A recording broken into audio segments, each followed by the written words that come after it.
Trefz, so good to have you here. I've been reading your magazine Freedom's Ring for some time now, and I want to tell you that God has raised you up, brother, for such a time as this.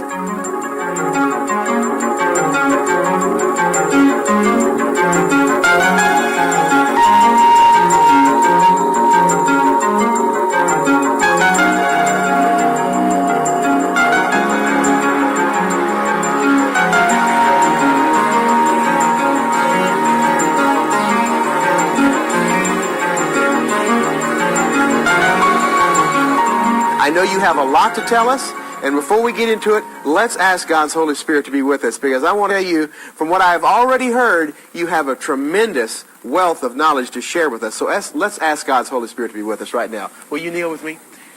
Dear Heavenly Father, I pray that you will be with my brother Bob Treftz. Dear Father, I thank you for raising him up for such a critical time as this in the Seventh Adventist Church. Touch his lips with a hot coal from thine altar now, dear Father, as he brings to us the revelations that he has found happening not only in the world but in the church, and how it leads to end-time prophecy. To thy name's honor and glory, we dedicate this video in the holy and blessed name of Jesus and for his sake. Amen. Amen.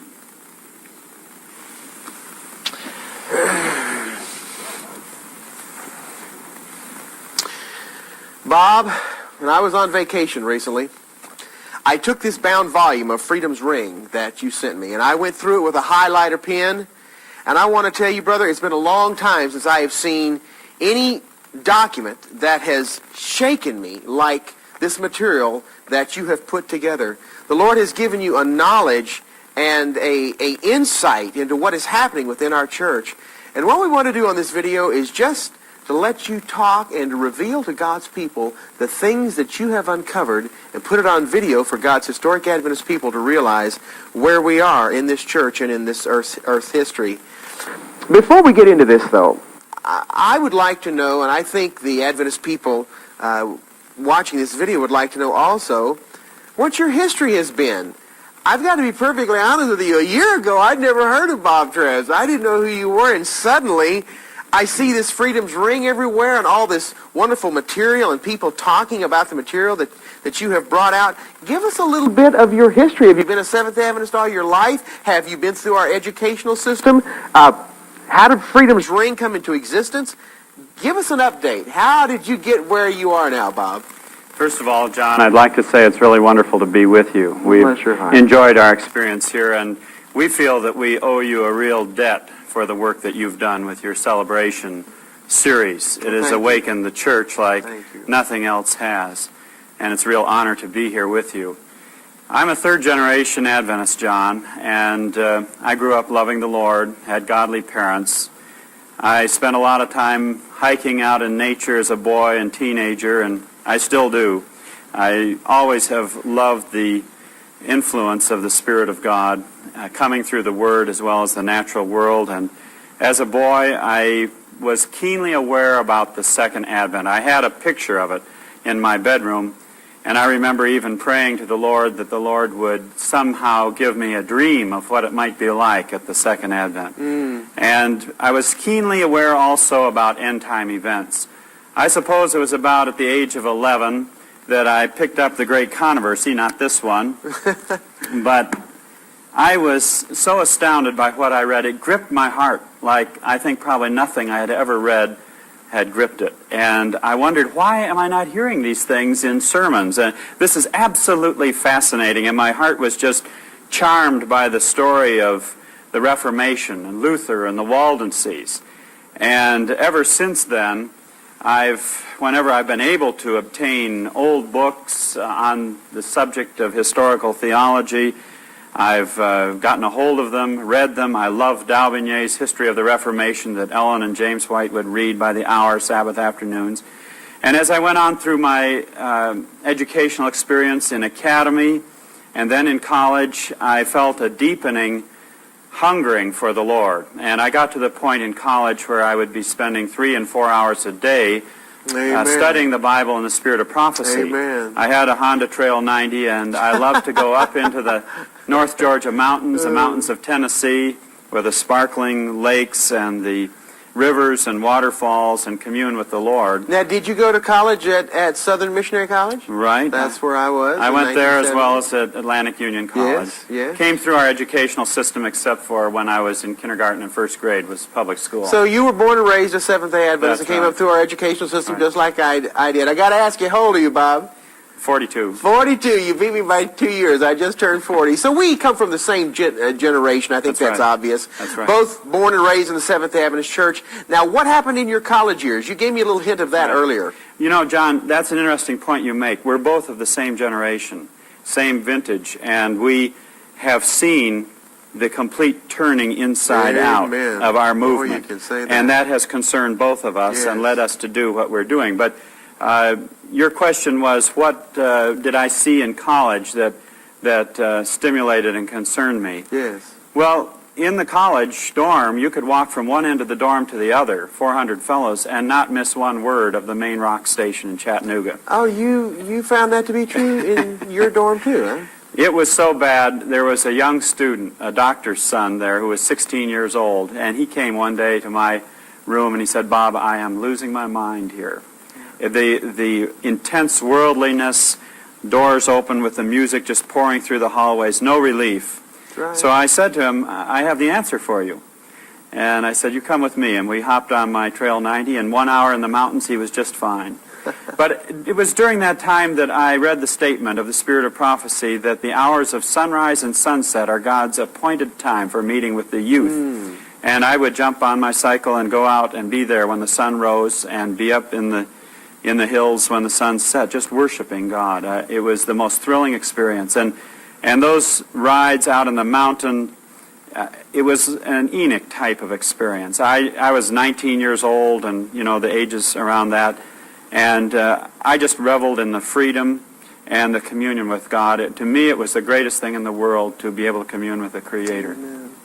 Well, what started happening when you were in college that helped you to realize that things were not on course as far as we as a Seventh-day Adventist? You mentioned to me earlier that you started to realize that in 20 years things were going to be drastically different because our colleagues, the age group that you and I went to school with, are now in leadership positions in the church, and you realized that then, and you said in 20 years there's going to be a terrible upheaval in the Seventh-day Adventist Church because these are the church administrators being trained right now. What was that, in the 70s? Late 60s, early 70s? Has that been true? Was that prophetic, Bob? Absolutely. As I looked around me, I knew there was a titanic struggle. And John, this issue goes far beyond just theology, which is very critical.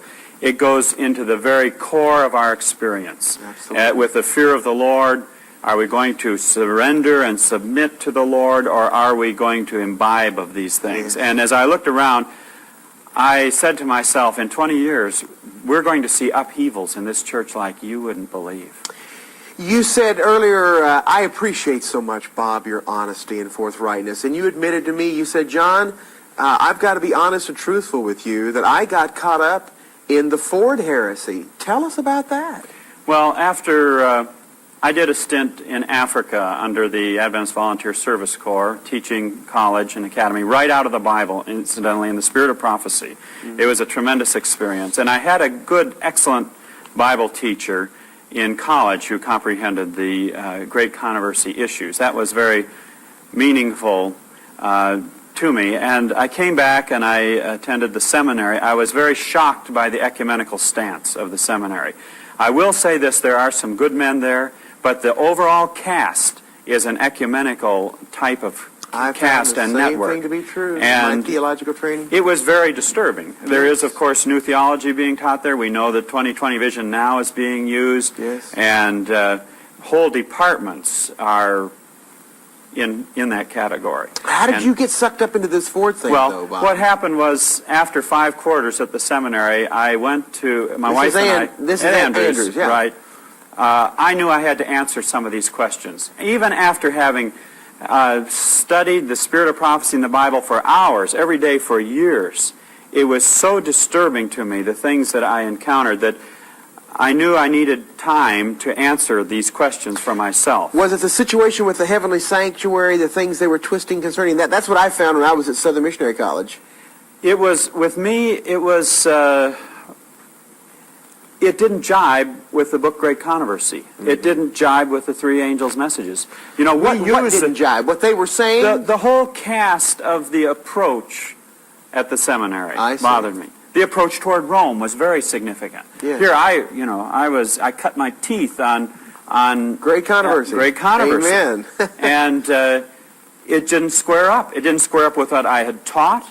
In fact, I had a class there right after I came back from Africa in which we had outright ecumenical books. One was by James F. White, New Forms of Worship, where it advocated dancing, hiring professional dancers to dance on the stage for worship. This is at seminary at Andrews. And recommended beyond that even having the congregations dance. And then our people wonder why our preachers are the way they are today. And those with white hair in the Adventist church say, you know, the things we're hearing from the pulpits today don't match what we heard 30, 40 years ago, and they have a hard time understanding why there's been this big shift. It's because our ministry has been trained in ecumenicalism. Not only that, it started long before that in the educational system, as you know, John. There was one very dedicated professor there at the seminary who sometimes had to fast for days before he approached certain subjects because of the hostility of the fellows who had been trained in our colleges. They come into this with it fastened on them early on. Anyway, in this particular class, I had to critique the book, and I said, of course, well, this man had even recommended, he said, we are past the literary era, and so we need to use banners of love and peace, and we're beyond the stage where people will read the Bible and that type of thing. So I said, of course, this man is an ecumenical, and we cannot go along with what he's saying. We have to find our principles of worship in the Word of God and the Spirit of prophecy. The professor was furious. He came into class with the sheaf of analyses that the students had done, and he built up as he was reading them, finally got to mine at the end, and he said, "Brethren, ecumenism is not a dirty word," and his face was just flushed with anger. He took excerpts from my paper and twisted them out of context.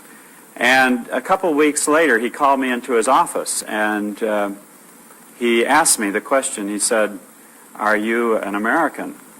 And I said, "Yes." He said, "Have you been a lifelong Adventist?" I said, "Yes." And he said, "Are your parents Adventists?" And I said, "Yes." He's in questions like this, and finally he said to me, "I noticed you came down hard on the book we had for class." And I said, "Yes." And he said, "Now, if this man was sitting here in this chair, don't you think we ought to talk to him?" Of course, meaning ecumenical, Sure. but I took it in a little different vein, and I said I'd be happy to talk to the man, but I said as far as his book goes, it was directly contrary to the first angel's message. And the professor's mouth metaphorically dropped open, and I got up and walked out of the office. But this is the kind of thing you encounter, you know. This is exactly what I encountered at Southern College. Exactly. You know, I had been there my freshman year in 1970, but then I went my sophomore, junior year to La Sierra, but then I had dropped out because I had become disillusioned. But when the Lord called me distinctively into the ministry and I went back to Southern College in 1979, this is exactly what I found at Southern College. And I would find myself at odds with my entire theology class and professor, defending 1844, Day for a Year, the Heavenly Sanctuary, Character Perfection, Ellen White, our cardinal doctrines. It was unbelievable. I couldn't believe the things that were happening. And to find out that the same exact thing happened to you in our colleges. Well, I took a break then and went and worked with my dad's medical practice, giving Bible studies. We remodeled a number of houses for finances. We were on deferred appointment to Africa. And the conference ultimately offered me a district, but at that time I needed to go back and finish up my MDiv. And I ultimately went on for my MTH and basically took the bulk of the classwork was doctoral work. And about the time I began my thesis for the MTH, I went back in the field, and I've been so busy ever since. And I was a college teacher. But in that break, at the end... You were a college teacher. So you've also taught on the college level too. Oh yes, in fact I taught virtually every undergraduate course that is usually taught, including some that aren't usually taught, like Biblical Aramaic. How did you get to the mindset where you are today? How did you get in the groove of historic Adventism and come out of all of this stuff? That's what people ask me. John, how did you go through our educational system and get to where you are today? And I want to ask you that question now. Well, I knew it would be a battle at the seminary, and particularly after our first stint, when we went back the second time, I guarded, first of all, very carefully the communion with God. I had prayer walks in the morning, in the evening. I took my family for prayer walks morning and evening. There were families breaking up around us. There were faculty families breaking up. There were fellows selling their Spirit of Prophecy books, leaving the ministry, leaving the faith, all of that type of thing. And I devoted a certain segment of each day specifically for answering the questions that had arisen in my own mind as a result of doubts that had been raised in classes. I had one class that was so subtly satanic that I had to spend 2 hours each time after that class, after virtually every class period, in communion with the Lord to get rid of the evil spirit that haunted me after being in that class. Sometimes in my classes at Southern College, I would find myself weeping because I found my theology being rearranged, and I found my mind being rearranged and twisted by, trying to take on one student, trying to take on the entire theology class and professors. That's awesome, Bob. Yet I found that day after day after day, and it got to the place where I didn't want to go to class anymore because I found out that defending historic Adventism made me an outcast. But I realized that the Lord, Bob, was preparing me for this time now. When you look back, you can see it. The Lord. If I couldn't have taken the onslaught that I got at Southern College as a student there, I could not withstand the persecution and revilement that I'm taking now in this independent ministry. So the Lord was preparing us. Praise His name. But you asked specifically, John, about how did I get into this groove? Yes. And about the end of the time when we had taken the break, just before I went back to the seminary to continue my studies, we began getting Ford tapes. Ford had just come here from Australia to PUC. And he was saying that justification is the third angel's message in verity. It's exactly what Ellen White says. And he's a very engaging personality, very humble in his appearance and all. And I suppose I listened to about 8 different sermons as I was working, remodeling houses. He's clever, Bob. And he's clever. When we came back to the seminary, the Fordite movement was in full swing there. And there were many Australian students, many American students, lawyers, others who were entering the ministry. Brilliant people, bright as light. Very keen. Yes. And these were our predominant friends. We ate in their homes. They ate in our home.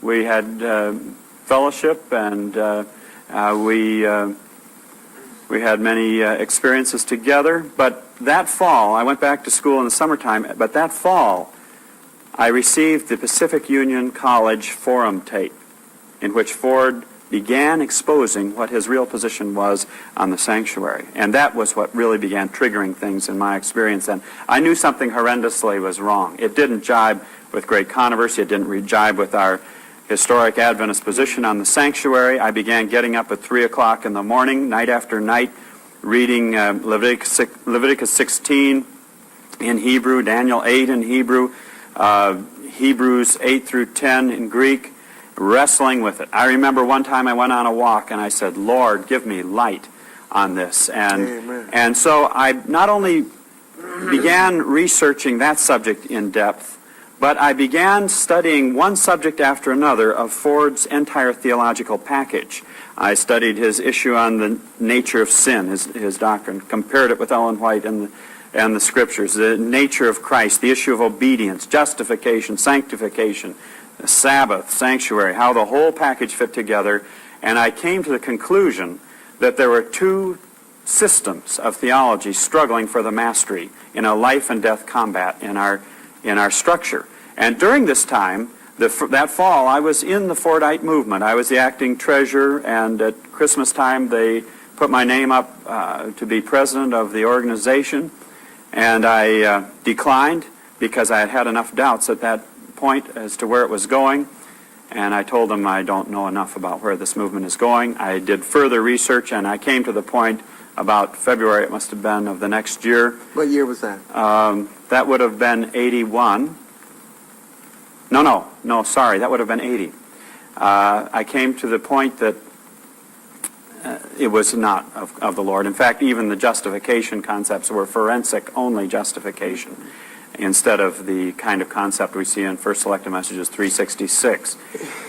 It's fascinating to note that this was taking place in 1980, because in 79 and 80 is when the Lord was pulling me as a brand from the burning into a particular ministry that He had for me. And that's exactly, it looks, the time that God was pulling you as a brand from the burning out of another lifestyle, out of another movement, into the work that He had for you to do. A Saul on the road to Damascus experience in preparation for what He really had for you to do at that time of 1980. That's when it was happening in my life, too. That's exciting, Bob, to realize. Yeah, I would like to emphasize, John, that the fellows that were in this movement were determined to take over this church. Oh, absolutely. Their philosophy and their theology was, we are going to stay in this church and take it over from the inside. The way the organization functioned on the campus, there was a hardcore group of those who could be trusted. And we had, for instance, one time I remember a missionary came through who had been let go in the Far East for his doctrinal positions. He presented an 8-phase, or rather 8 areas in which the new theology needed to take over the church. He went on afterwards to get his doctorate, and now he's teaching at the seminary. He was taken in immediately after completion of his doctorate, and significant things have happened since he has been back there. But then they would hold big meetings where a professor who was in secret sympathy with this movement would speak, but the general public didn't realize it. And during the meeting, the place would be packed. He'd be a popular, eloquent speaker. The leaders of the movement would watch the audience carefully, and anyone that they noted that was paying particularly close attention, they would corner them on the way out and seek to draw them into the group. I came to the point when I was convinced, and I saw clearly, of the two systems of theology struggling for the mastery, and that this was a false movement. I went in, I took to a committee meeting, and I took my materials and I handed them over, and I said, this movement is going nowhere, and it is not the movement that we are called to give. And their mouths dropped open. I got up and walked out. That summer, Glacier View took place, and at Glacier View, you know what happened there. Yes. Men came in from all over the world at great expense. Yeah. Ford had spent 6 months preparing a 999-page document that gathered virtually every argument from history and current thought against the sanctuary that could be mustered at church expense. Yes. And at that point in 1981, his sanctuary position was condemned. I might say that Ford got his doctorate at the University of Manchester. His major professor was F.F. Bruce, who was a Plymouth Brethren, once saved, always saved individual. Yes. And the Antiochus Epiphanes was seen as the Antichrist right. in that dissertation. We studied Bruce when I was in college, too. I remember one theology class that I had where they were just bringing in all of these theologians, and I raised such a stink. I said, why are we going to these men? Why are we learning from these men? And exactly the same situation happened with you, happened with me, where the professor's face flushed red, and he just became indignant that one of the theology students would question what he was doing in the books that he was using. Yeah, it's amazing. And go ahead, John. Okay, Bob, I've just got 2 questions. How did you start publishing Freedom's Ring, and what are all these books? I mean, they haven't even seen these on videos, but folks, over here on 2 tables are books. I mean, books and books and books. And I want to know what you have found in your research. We can take a little bit more time to cap off your history and to bring you into to the arena of where you're publishing Freedom's Ring now. But I want to show these books and the material and how it relates to us as Seventh-day Adventists today. So bring us up to speed now to where you are in publishing Freedom's Ring, how you got to this place. Well, I was teaching college. I've always loved religious liberty. One of my ancestors was William Penn. We had Huguenot ancestors. It's in my blood. And ever since college days, I have been interested in religious liberty, and so I began studying it. I began realizing that I had to give an answer myself at the end of time, personally, and give an account for where I stood on these issues. And I knew I couldn't leave that research up to anyone else. I began buying constitutional law books. I began speaking and writing on the subject, and various ones began encouraging me strongly to start up a paper. Actually, I'd wanted to do that for years, and finally we launched Freedom's Ring, and I do research, writing, editing. Now I love it. It's tremendous. Well, I tell you, I was sure edified by this bound volume of Freedom's Ring that you sent me before I went on vacation. Was able to spend some time just going through it page by page. I want to find out what is the first inclination that you had of us heading toward Catholicism. Was it in college? When did you come to realize that a major move was underway to get the Adventist Church into the ecumenical movement and embracing Catholicism? Because that is basically what you have covered in page after page after page here, and it's in such depth that I'm wondering, how long have you been aware of this? How long have you been working on this? How long has it been since God has been revealing this to your mind? Because many laymen today, and myself included, realize that this is happening. When did you start getting wind of this?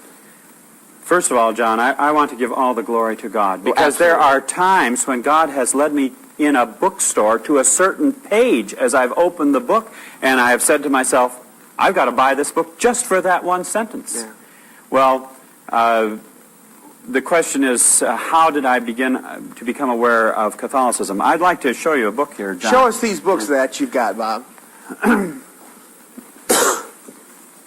We're gonna have to bring a camera over here a little bit and show these viewers the close-up of this. But this is a tremendous amount. I mean, you've got hundreds of dollars right here just in books. This is just a fraction. This is just and when you came to speak here at Rolling Hills last Sabbath, it was so funny. You brought one big case of books in, then somebody was following. I think it was your son with another big case of books, and then another big case of books. And I said, I thought I carried around a lot of books. This is phenomenal material. Let's just start in, and you start showing us book by book, page by page, the things that you have found. Well, John, just as we were starting to launch Freedom's Ring, I walked into a bookstore, and there was this book, The Keys of This Blood, The Struggle for World Dominion between Malachi Martin, John Paul II, and Mikhail Gorbachev, and the capitalist West. And I instantly knew that was a significant book. In fact, the first issue of Freedom's Ring dealt with just a quick synopsis of this book. And I immediately recognized that this was completely the flip side of the coin of great controversy, what Ellen White says in the chapter, Liberty of Conscience Threatened. Actually, I should back up just a little bit here, John. We had started a study group in which we were studying the celebration issue. Mm-hmm. And we had been studying out of modern revivals and the great controversy, showing that this Pentecostalism was the foretold false revival that is seeking to blunt the true. And John, really, what I see happening right now in the church is a titanic spiritual struggle of the Lord trying to bring about the revival of primitive godliness. Amen. And certain agencies under the influence of Christ's adversary doing everything possible to block it. But the connection with the papacy came much more clearly. I noticed that Malachi Martin tells of how the papacy was involved in bringing down the Iron Curtain, in the swift developments that took place in Eastern Europe with the demise of communism there. I had also been speaking, John, about Penny Lerneau's book, The People of God, The Struggle for World Catholicism.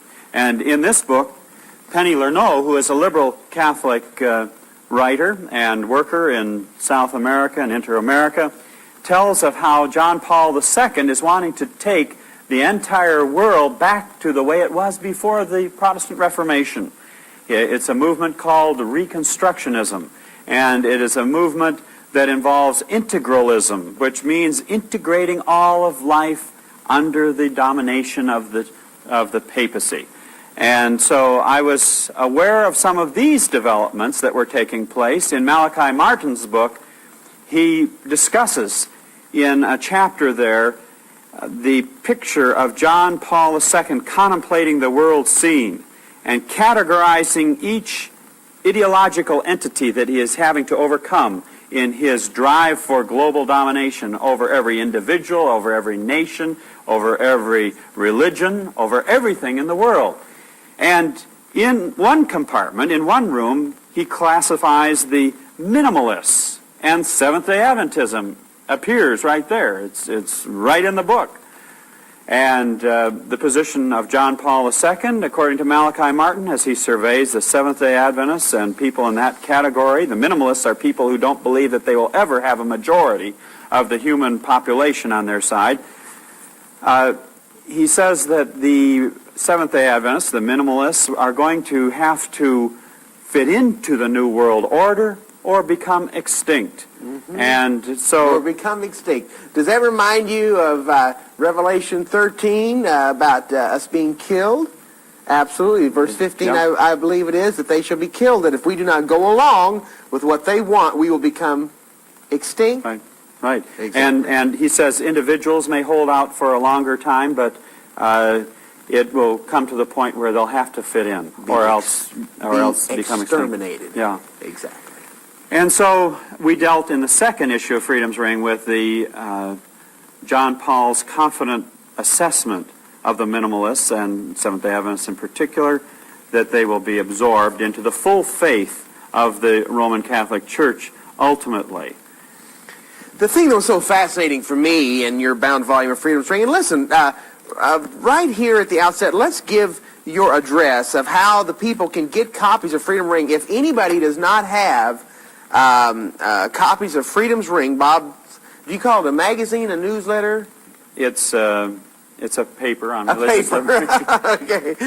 If you're not getting Bob's paper entitled Freedom's Ring, you need to be on his mailing list. Give us the address right now. We'll put it up on the screen. Right Bob. now, the paper runs about 18 pages, and the address is Box 200, Hermosa, Hermosa, Hermosa, South Dakota, 57744. Now, do you have a subscription price? How does this work? Well, we figured that we need to get about $3 per issue to function. Well, sure. And that's what we ask for as a contribution, as a gift. And the bound volume of all of Volume 1 and Volume 2, we need a gift of $25. Okay, so for $25, can they get this complete bound edition that you gave to me? Yeah. What a deal! From the very beginning, you have made it clear that celebration fits right in to the Catholic scheme of bringing all the quote Protestant churches that have run away from the Mother Church back into the fold. Explain how celebration fits into all of this. That's the next stage, John. I was walking through my personal library one evening, and I was thinking how interesting it would be to lay hands on top Jesuit documents of their plan for accomplishing what Ellen White says in Great Controversy about bringing all the churches back into their fold. And I thought, lacking that, I can deal at least with public material, and I had a copy of the Vatican II documents. The Vatican II documents. Now that's 2 volumes, isn't it? Because I have 2 volumes of concerning with Vatican II. Now it was Pope John the 23rd called it. Right, back in 1962, wasn't it? He actually called it on January 25th, 1959. Okay, now what was Vatican II? Okay, John, if I could give a little historical background of celebration, I'd like to. Would that be all right? Absolutely. First of all, just my encountering the documents of Vatican II, the first section of the documents of Vatican II is the Constitution on the Sacred Liturgy. And explain that word. Liturgy some people that don't know what the worship service the format. Worship service. Liturgy, it means the worship service. Format. And that's, of course, what has been agitating our church. That's what celebration is. Right. Now, the Sacred Council, it says here, has set out to impart ever-increasing vigor to the Christian life of the faithful, to adapt more closely to the needs of our age those institutions which are subject to change, to foster whatever can promote union among all who believe in Christ, to strengthen whatever can help to call all mankind into the church's fold. Accordingly, it sees particularly cogent reasons for undertaking the reform and promotion of the liturgy. So this is the foreword or the preface of Vatican II, that it is out to change the worship hour of Protestant churches and to blend them in to the liturgy or the worship service of the Roman Catholic Church. Because the purpose is to call all mankind into the church's fold, and in Roman Catholic thinking, there's one church. That's right. And they're going to use the worship structure, the worship hour structure, to do it. Sure. That is exactly the broadest. It reaches the congregation at the broadest level. Everyone's expected to be there. At the worship hour. And page 46 calls on the pastors to introduce it gradually, explaining the reasons for it as they go along. We've heard that. Now, John, when we look at the term celebration, and incidentally, it occurs on virtually every page of the Constitution of the Sacred Liturgy, as many as 14 times on a page. Celebrant, celebration, celebrate. It's all through Vatican II. Celebration is the Catholic term for its services. Marriages, funerals, the Eucharist, Mass, they're all celebrations. In fact, even the Council of Trent was called a celebration. And in here we have the bull for the celebration of the Council of Trent. And yet, I felt that I didn't know where it came from, but suddenly, several years ago, we just began seeing celebration in everything. All of our periodicals, everybody was talking about it in the church bulletins. Suddenly, the word celebration just sprang to life in the Seventh Adventist Church. And I couldn't figure out for the life of me where we got that term. We started naming magazines after it, and everything, everybody all the leadership was talking about celebration this and celebration that. Everything was a celebration. And now to realize that back in 1962, this was the term that was used throughout the documentation of Vatican II for the worship hour. And that's where it comes from. But it's been called, you see, in Roman Catholicism, celebration is a very ancient term. It's always called its services celebrations.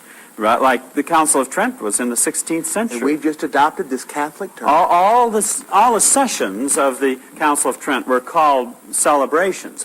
In fact, it goes back to the mystery religions in Babylon, ancient Babylon. They celebrated the mysteries. But, Bob, if it was just the word, that would be one thing. But we've adopted much more than just the Catholic word celebration. Mm-hmm. It's everything that the word celebration in Catholicism entails. Yes, and the sequence, the historical sequence of developments leading us to the point we are at now is absolutely fascinating and stunning. Oh. Now, John, a little more history about this celebration. Okay. According to Vatican II, Sunday is the chief celebration of Rome. The chief celebration. Yes. And in the Constitution on the Sacred Liturgy, there is a flow that I began noticing. I began underlining things that were paralleling developments in our church, and I saw that musical celebrations were to be the most effective celebrations. Music has something to do with this? And the popular music was to be brought in. Now, 25 years ago, that was pretty revolutionary. Yes. And we know, we have good friends who were Roman Catholics who are now historic biblical Adventists, and they said they noticed immediately after Vatican II, the guitars were brought in, the whole music was changed. But I want to address some of that a little more in depth a little bit later, John, because here's something that gives us an ominous note as to where celebration ultimately goes. And that is, in the Spanish Inquisition, the most pious and the most holy celebration of the papacy was the auto de fe, the burning of heretics at the stake. And here I have Henry Charles Lee's History of the Inquisition of Spain. Now, Henry Charles Lee is the definitive work on this subject. He went into the very archives of Spain. It was called a celebrado in the Spanish Inquisition, the service of burning people at the stake. They would have choirs singing, Te Deums, they would have 1,000 notables marching, the king would be present, and here's a chapter called The Celebration, right here. The celebration of the auto de fe.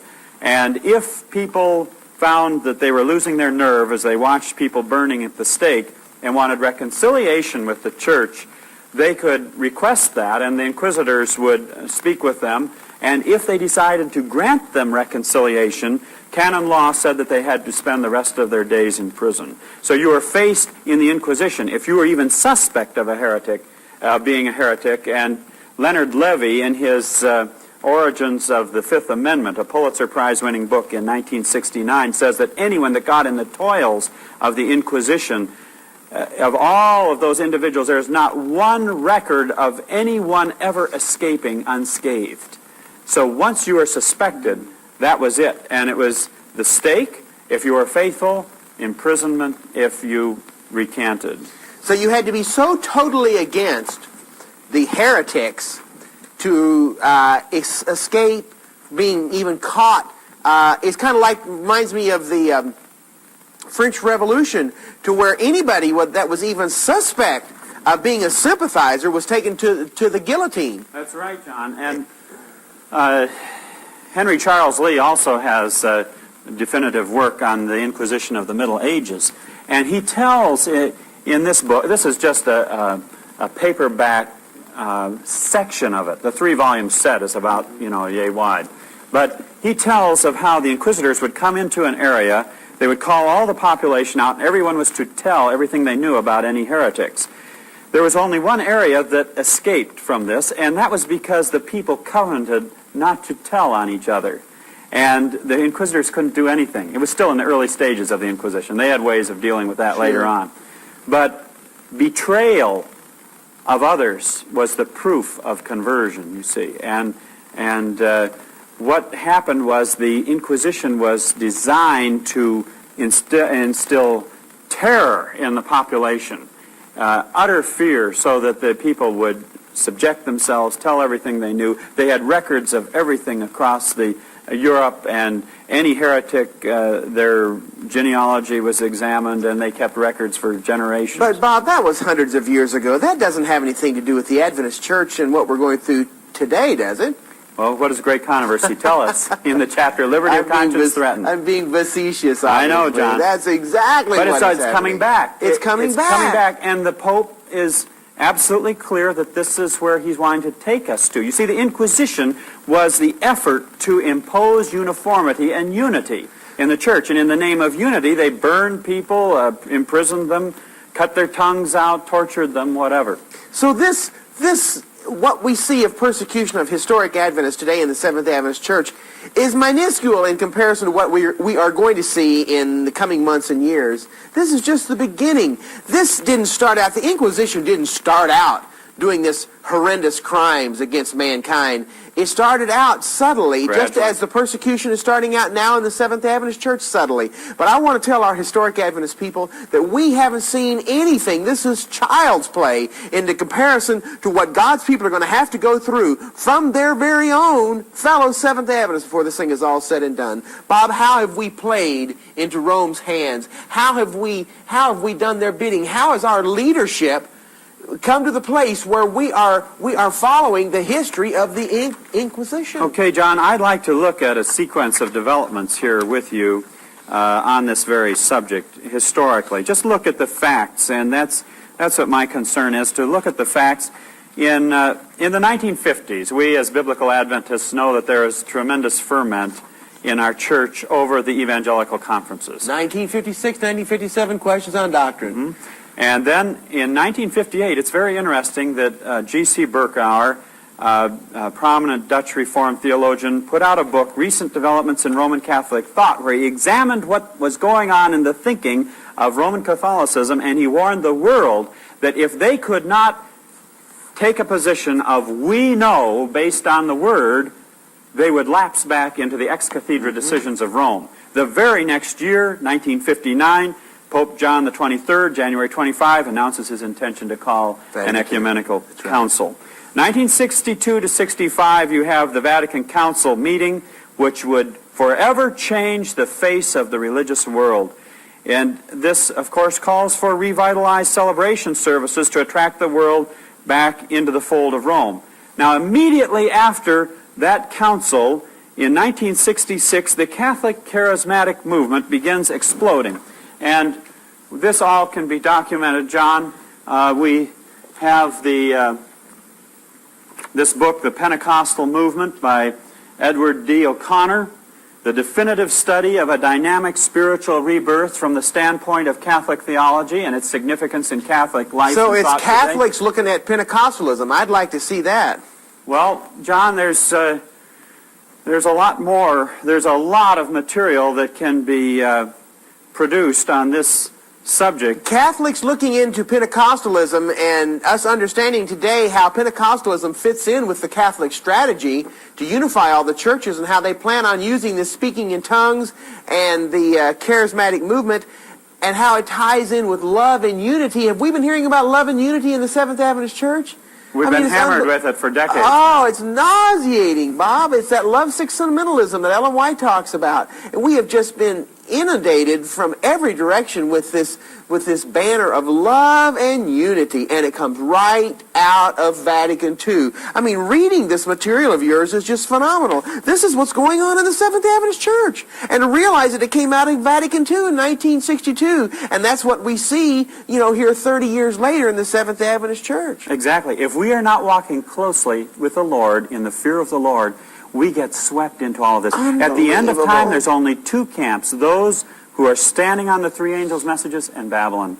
And Sarah Diamond, who is a sociologist, in her book Spiritual Warfare, The Politics of the Christian Right, documents for us how high-level contacts were made then between the Catholic charismatic movement, which shortly was 1 million members strong, and how they joined in the council organization at the highest levels with the Protestant charismatic movement. They didn't want the members to know about it. But they did it secretly. Yes. And she talks about that in here. This is a very fascinating book because she paints the very picture for us there. Now we're showing these on screen, and now they can pick these up at the public bookstore or public library. Where can people? In most cases, you can order them like from B. Dalton Bookseller. Now, Documents of Vatican II you can get from Erdman's for $9.95. They pay the shipping on it.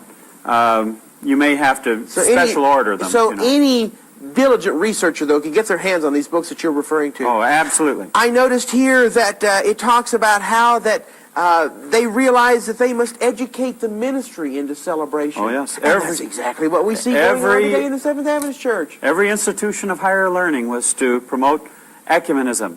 Now, John, coming in a timeline here, in 1968, it's very interesting what happened, because we joined a significant part of the World Council of Churches called the World Confessional Families.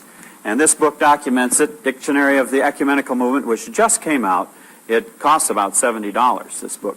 But at any rate, we joined it in 1968, the World Confessional Families. The World Confessional Families, which is now... Does that have anything to do with the World Council of Churches? Yeah, absolutely. It's a very significant, because it is so significant that the top Jesuits, when they go to write a book based on statements or decisions made by the World Council of Churches, they consult heavily with the World Council of Churches. And I'll tell you why. 1968, we joined this. Now it's called Christian World Communions. And at the same time, in the same year, the Vatican Secretariat for Promoting Christian Unity joined. But our people are told whenever they ask B.B. Beach or any of these men at the General Conference if we have anything to do with the World Council of Churches, they categorically deny that we have joined the World Council of Churches or the National Council of Churches, and that we have nothing to do with that. We're just an advisory type situation, but we're not members, and they just try to tell our people that this is just these independent ministries stirring up a tempest in a teapot, and it's not true. But now you're saying that we're a member of what? On a technicality, John, we are not a technical member, but we belong to the World Confessional Families, which the Roman Catholic Church belongs to. And the Roman Catholic Church is swinging a tremendous influence in the World Council of Churches, having joint working groups, etc. And not only that, but we have been sitting on the Faith and Order Commission. Now, this is a book on Faith and Order, 1985, 1989, which is the most important commission in the World Council of Churches. This is a report on their meeting in 1989. And right in the back here, you can read who our representative is on it. Dr. Raoul Dedrin, Seventh-day Adventist Church, SDA Theological Seminary. And he's been sitting on this. We have had a representative on faith and order. One of our major professors teaching our theologians, training our pastors, and then we wonder why we hear what we hear from the Adventist pulpits today. One reason, John, our ministry worldwide could not cope with the Fordite issue was because they were already several steps down the new theology from their training.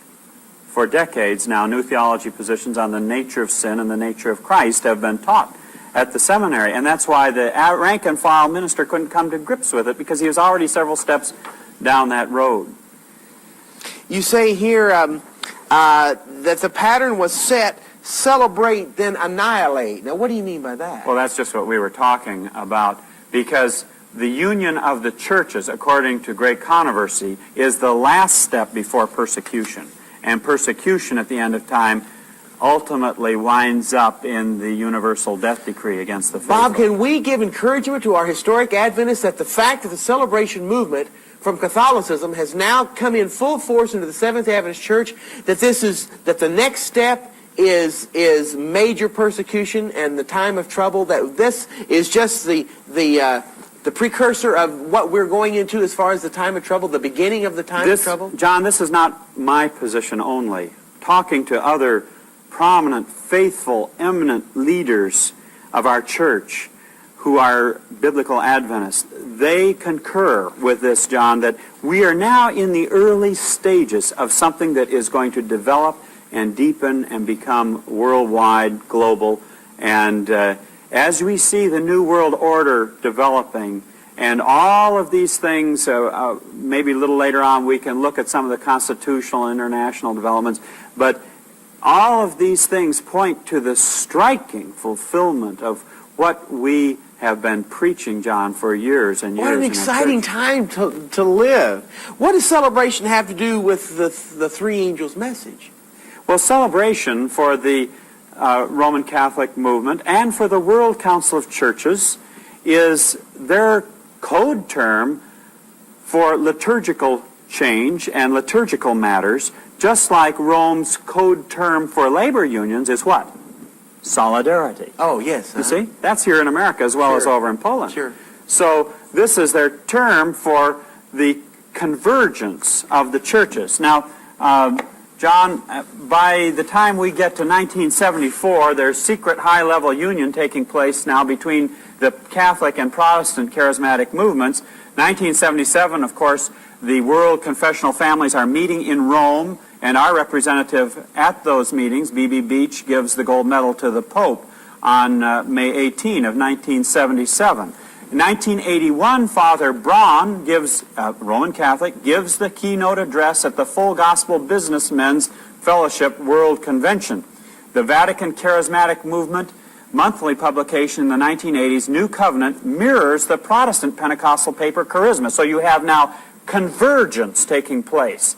Now, convergence is a big thing in all of this. This is a World Council of Churches book entitled Baptism and Eucharist, Ecumenical Convergence in Celebration, and that answers your question. Celebration is the term that is being used here for the ecumenical convergence that's taking place. Now, this is dealing with two key areas that Rome is interested in unifying the churches, baptism in celebration. And Eucharist. That's so obvious because, you see, celebration totally negates the three angels' message. Yes, it does. It is the opposite. See, there are two movements at the end of time, and these movements cross all boundaries. There is God's movement of the three angels' messages to every nation, kindred, calling people out, to pull people out of Babylon, every aspect of Babylonian and celebration gets everybody in unity. And the other movement is the ecumenical movement, which is bringing all the people, knitting them together in Babylon with the coalition of the papacy, spiritualism, and apostate Protestantism. Unbelievable. So these two things, and you see, we're going to see company after company leave and tribe after tribe come in. There's going to be great confusion and people crossing the boundaries. But the defining point is the three angels' messages, Amen. because that's the cleaver of truth. That's the mighty cleaver. Man, isn't that exciting? Now, John, it's interesting in this book here. This book came out in the 1980s, and it describes that there is a two-pronged movement in celebration.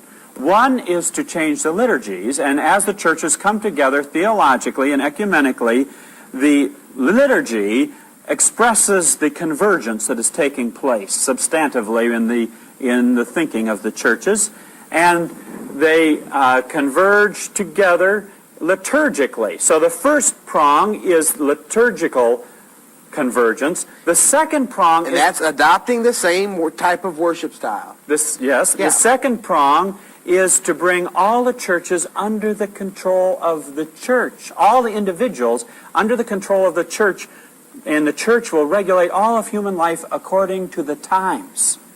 Does that does that sound like Daniel 7:25? Yes. What do you mean? It sounds like the Seventh-day Adventist Church today, trying to control every portion of our lives. Well, but I'm talking about a global picture here of what Rome is wanting to do. Now, it's interesting that in the documents of Vatican II, part of the strategy is to bring all the churches together on the matter of the Eucharist, to bring the Protestant churches closer and closer, and in their Lord's... Explain to some exactly what the Eucharist is. All right, the Eucharist is the dedicated host. When the priest says... The little wafer. The wafer, the hoc est corpus meum, this is my body. Yeah. Then it is something to be worshipped. They say it's actually the body of Christ. Now, John, there were thousands of people that lost their lives for speaking out against this idolatry. That one thing.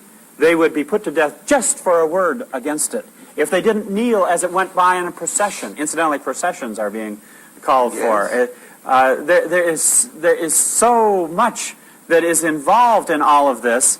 And in 1982, a prominent SDA theologian representing our church signs a certain critical document, John, and that is the Baptism, Eucharist, and Ministry document in Lima, Peru, 1982. We signed that. Right on the back here, John, it says, over 100 theologians met in Lima, Peru in January 1982 and recommended unanimously to transmit this agreed statement, the Lima text, for the common study and official response of the churches. They represented virtually all the major church traditions: Eastern Orthodox, Oriental Orthodox, Roman Catholic, Old Catholic, Lutheran, Anglican, Reformed, Methodist, United Disciples, Baptist, Adventist, and Pentecostal. Seventh-day. So it's right there on the back of this document. Now, this document calls for the churches to unify in the areas of baptism, Eucharist, which the World Council, the Ecumenical Council of Vatican II called for. Incidentally,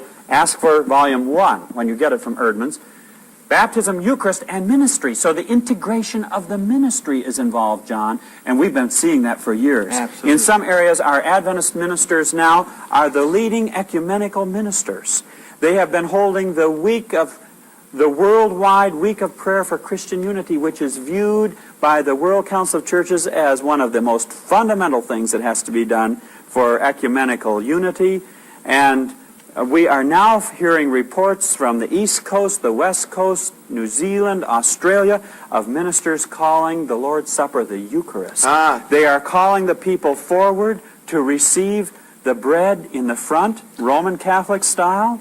When I started Prophecy Countdown in 1984, in 1985, the Florida Conference sent a pastor in to the Bonita Springs Church that I had pastored, and I had stepped down and started doing television ministry through Prophecy Countdown full time.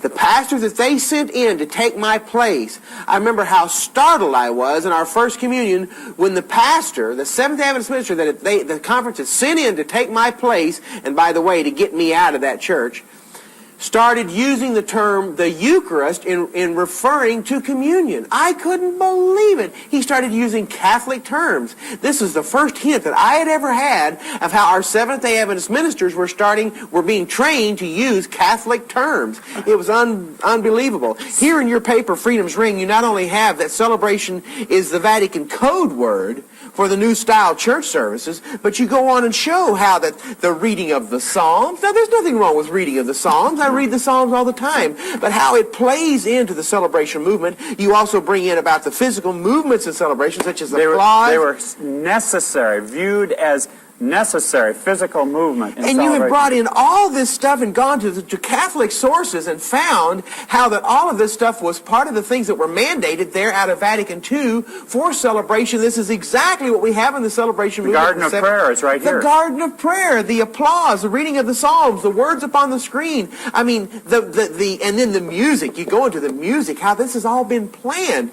This reminds me, Bob, this reminds me of how we as Seventh-day Adventists for years have done research on Sunday worship. Yeah. And how we go back and show people, look, you know, this thing just didn't all of a sudden happen on the church. It's been brought in over hundreds of years, very slowly and subtly, how that Satan has brought the Sunday worship in through the Catholic Church into the Christian church. And that's where we are today. But I find exactly the same thing with celebration. It has come to the Christian church and into the Seventh-day Adventist church much faster, but in the same way that Satan brought Sunday worship into the Christian church. It's unbelievable. You've gone to Catholic sources and researched and found all this stuff. I mean, this is mind-boggling to our Adventist people, Bob. John, you know, as you look at what's happened in the 80s now, there is an acceleration that's happened chronologically. By the mid-1980s, there is a steady stream of literature pouring into the hands of charismatics around the world calling for unity, and the Jesuit Cardinal Augustine B. reports favorably on Pentecostalism's fresh infusion of energy into the Vatican effort to achieve unity. John, here we have Confessions in Dialogue. This is a survey of bilateral conversations among world confessional families. We belong to this organization and in the World Council of Churches as well as Roman Catholicism.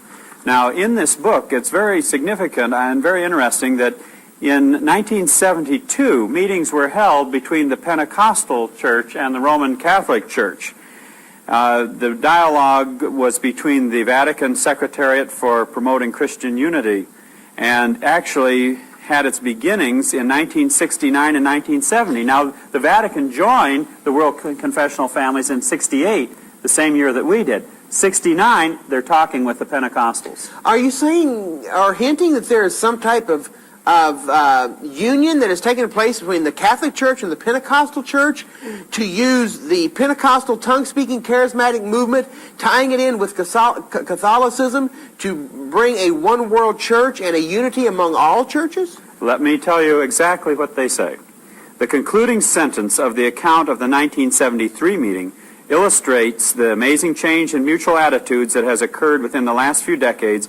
Quote, the participants in the dialogue, now this is between Rome and the Pentecostals, right, have become increasingly aware of the growing extent and dimension of the Pentecostal churches and the charismatic renewal, and realize that these movements could have profound repercussions on the renewal of the churches and progress towards Christian unity. You know, it only makes sense that Catholicism and Pentecostalism join hands because they are being have been led from the outset by the same person. Same Spirit. Same Spirit is leading both. Yes. Spiritualism is very deep in the Roman Catholic Church. Spiritualism and Catholicism, That's and those right. two unions coming together. Isn't that exactly what our prophet said would happen? Exactly. And so here we have from their own lips in the early 70s, late 60s, their plans of working together for the unification of the churches. So the Pentecostal charismatic renewal is the vehicle which Rome is using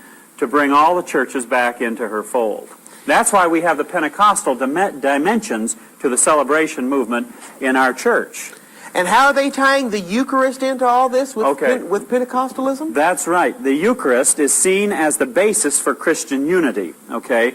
So that has to do with the Baptism, Eucharist, and Ministry document. Now, remember that the documents of Vatican II called for unity in the area of the Eucharist. Now the World Council of Churches takes this up, and they put out this document, the most significant document in the 55-year history of the Faith and Order Commission, and we ourselves, in our response to it, call it the most significant document, calling for unity in the area of the Eucharist. Now, right away, the Jesuits got on this, and Karl Rahner, who is probably the top Jesuit of this century, joined up with Heinrich Fries, a Roman Catholic ecumenical theologian, and put out this book in 1983, 1 year after this comes out. 1 year after that, they come out with their strategy for the unification of the churches. Explain what the role of the Jesuits is in the Seventh-day Adventist Church, Bob, to those who may not know. The role of the Jesuits is to undo all that Protestantism has done. Ignatius Loyola came on the scene about the time. What is that? Explain exactly what what is it? Ignatius Loyola. Ignatius Loyola. Right. That's right. He is the head of the Jesuits, the founder of the Jesuits. The very century that Luther was promoting the Reformation, the Counter-Reformation was spearheaded by the Jesuit order. Now, that will tie in, and I think we want to look at that just a little bit later, John. That will tie in with the mysticism that is being brought into our churches now, and the actual introduction of the spiritual exercises of the Jesuits. But I'd like to touch that a little later on in more depth. So you see, not only are we dealing with celebration, we're dealing with neurolinguistic programming. Right. So this is all going to tie in. This is exciting to see the research that you've done, Bob, and what it all ties in with the New Age too. But right now, let's keep on our track of looking at the chronology, John, of this is so significant. Now, I'd like to just hit a point here out of this book, which is most significant. In fact, I came across this book because I was walking through a bookstore and noticed this book promoting unity, Themes in Lutheran Catholic Dialogue. I just opened the book up, and I saw on page 58 here a discussion of Rahner and Fry's book here, Unity of the Churches. And here is their strategy, just the gross strategy, the overview. And you just happened to find this as you were walking through a bookstore? Oh, yes. I case the bookstores carefully. Just stumble upon this stuff. In contrast to this, the author writes, George Anderson and James Crumley, Rahner, that's the Jesuit, and Fry's attention focuses on the hierarchical, juridical, and institutional. So they are interested in bringing about the unification of the churches, utilizing the hierarchical patterns in the churches and the institutional dimension of it, and the juridical. Unification is seen as proceeding from top to bottom. So you get the top ones first, and it filters down to the lower echelons of the church, from higher levels to lower ones. Perhaps the most vivid indication of this is when they argue that Protestants on the whole are just as passive in their church membership as Catholics, and therefore can be expected to follow their leaders into union with Rome. Now, after reading that statement, I knew I had to get Rahner's book. So I ordered it. And here is what Rahner says about this very subject. What he is discussing is his concern about how will the leaders of the churches have sufficient authority to bring their members back into union with Rome. He spends several pages on this because he is concerned that there might be the possibility of a backlash, that enough vital Protestantism may be residual in these churches that will rise up and oppose the reunion with Rome. You better believe there is. But he thinks he's got a solution here, and here's what he says. However, even if one recognizes a significant difference in parish life between Catholic and Protestant congregations with respect to ecclesiastical leadership, the average congregation in the Protestant churches, in fact, usually practices the kind of obedience to their church leaders that is customary in the Roman Catholic Church. I'd like to digress for just a second here, John, and talk about the way the Jesuit strategy functions. They like to infiltrate. Yes. They like to change the thinking, the philosophy, the attitudes, the ideology. They like to prepare and take plenty of time making their preparation. And then when the time comes to strike, they strike with lightning speed when they feel that they have gained what they're wanting through the honeycombing of the structure that they're working with. Yes. This happened in Eastern Europe. In fact, by the early 1980s, Malachi Martin says that the preponderance of the Eastern Orthodox bishops and Russian Orthodox bishops were prepared to accept the primacy of the Pope. And when they knew their hour of infiltration had reached far enough, then they struck. Bang, bang, bang, bang, and all those nations fall at their feet. But now listen here to the rest of this paragraph. It is so significant. So what would they be interested in doing, John? They want to get the congregation so that they have the same attitude toward the leadership that the Roman Catholic congregation has to theirs. Hypnotism. Therefore, one should not overestimate the danger of a rebellion at the grassroots against their ecclesiastical leaders' decisions regarding unification. On the basis of their theological expertise and their religious conscience, the representatives of this ecclesiastical leadership can decide in favor of church unity and can also work with sufficient zeal among the church members to gain their understanding for this decision. So if a grassroots rebellion starts, all that has to happen is for the ecclesiastical leadership to be a little more zealous and use their expertise that the average person doesn't have to knit them into the fold as they go step by step. And I will say this, it is a step-staged process. Yes, we have seen Step-stage that. process. We have absolutely seen that. Now, a number of other significant things that Rayner brings out in this book, John, is that in the world church to be that the Jesuits envision, each church will keep its own structure. It's far more subtle than most people realize. Each church will keep its own structure and will have its own set of fundamental beliefs, but they will work together in an atmosphere of reconciled diversity. And they will ultimately be led to recognize the Petrine service of the papacy as being the guarantor of love and unity and orthodoxy. The ministries will be integrated by working together on the same kind of programs. And we're seeing that type of thing taking place on the local level in our church. Bob, this is incredible stuff that you're showing us, and it's pretty heavy, deep stuff. And our people are really going to have to probably watch these videos more than once. They're going to have to watch them over and over again. I get letters all the time from people say, I've watched your NLP1 tape, 10 times. And if they have had to do that in order to absorb all the material that we have, I can just imagine how they're going to have to get these videos and watch them over and over and over again to really assimilate everything that we're dealing with here. Here is something that we just got in the mail. It's really something. This day of taping, this just came in the mail just this morning. I'll be very honest with you. I have not had much time to spend with it. I just thumbed through it quickly before taping. I'm going to show it to you for the first time. This is from Andrews University. It's their yearbook, their joker that shows the pictures of all their students. And I just want you, we're going to show it on screen to the viewers, and I just want you, with your knowledge and expertise in this field, to start going through this new picture book from Andrews University, our theological seminary here in the United States for our Seventh Adventist ministers and our Seventh Adventist College and University, and just give your definitions of thought in turning the pages after we have been hearing and studying about what we've been talking about so far, how that this has been Catholicism's plan to get all of these churches, especially the Seventh Adventist Church, back into the back into the Catholic vice. And I want you to see what you think of this picture book, this joker, this yearbook. I guess it's called The Cast here at Andrews University. Tell us what you think of it.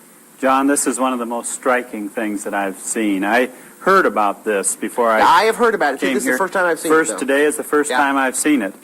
And the whole artistry of the book is blatantly, not even, what is a better word than blatant? It is incredibly Roman Catholic.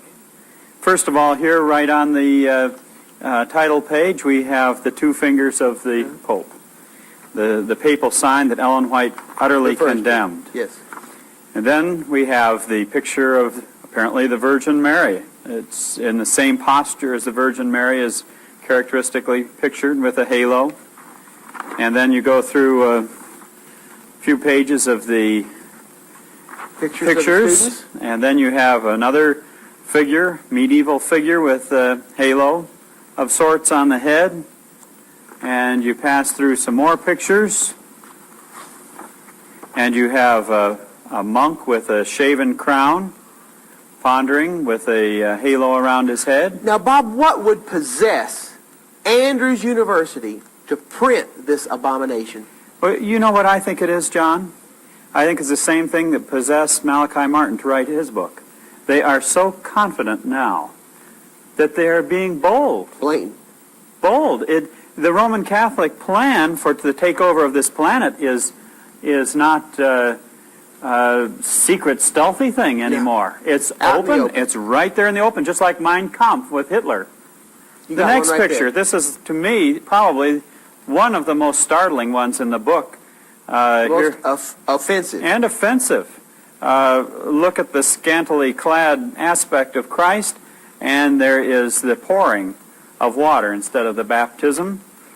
This is totally a Catholic absolutely method of paganism that is brought into the Christian church. Incidentally, that fits right in with the theme of coming together in the area of baptism. Yes. With the baptism, Eucharist, yes. and ministry. Oh, what is that one? This one, here you have the papal sign again. You comment on that one, John, yourself. Rejoice with me, I have found my sheep. Look at the two fingers. Now, why, I mean, do you think, Bob, do you think that the editors of this yearbook, who are students... But you have staff working on it. Oh, yeah, too. I understand. You have Andrew's staff. They can say, oh, well, the students do this. We didn't have anything to do with it. That is baloney. Do you think there's any way, though, that they could have done this innocently? Oh, no. I mean, it's a planned thing. That's all the artwork. All the artwork is of this character in this book.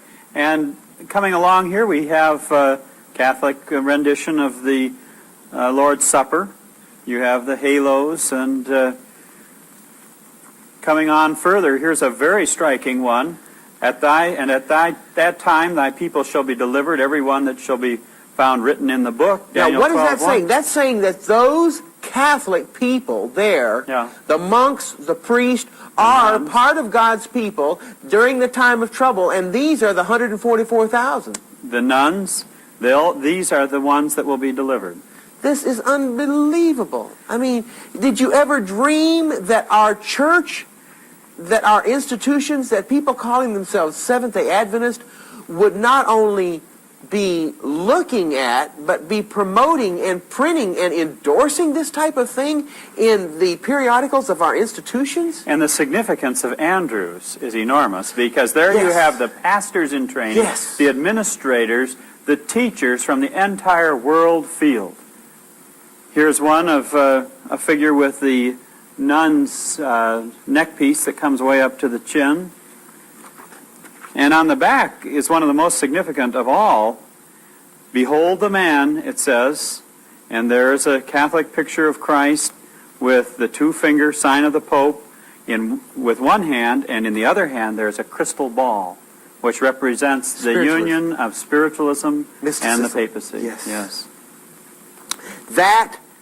That printing from Andrews University is absolutely so significant that it just shows that everything we've been talking about thus far on this video is being promoted by our Seventh-day Adventist leadership, by our institutions, and even by our theological seminary that is training our ministers.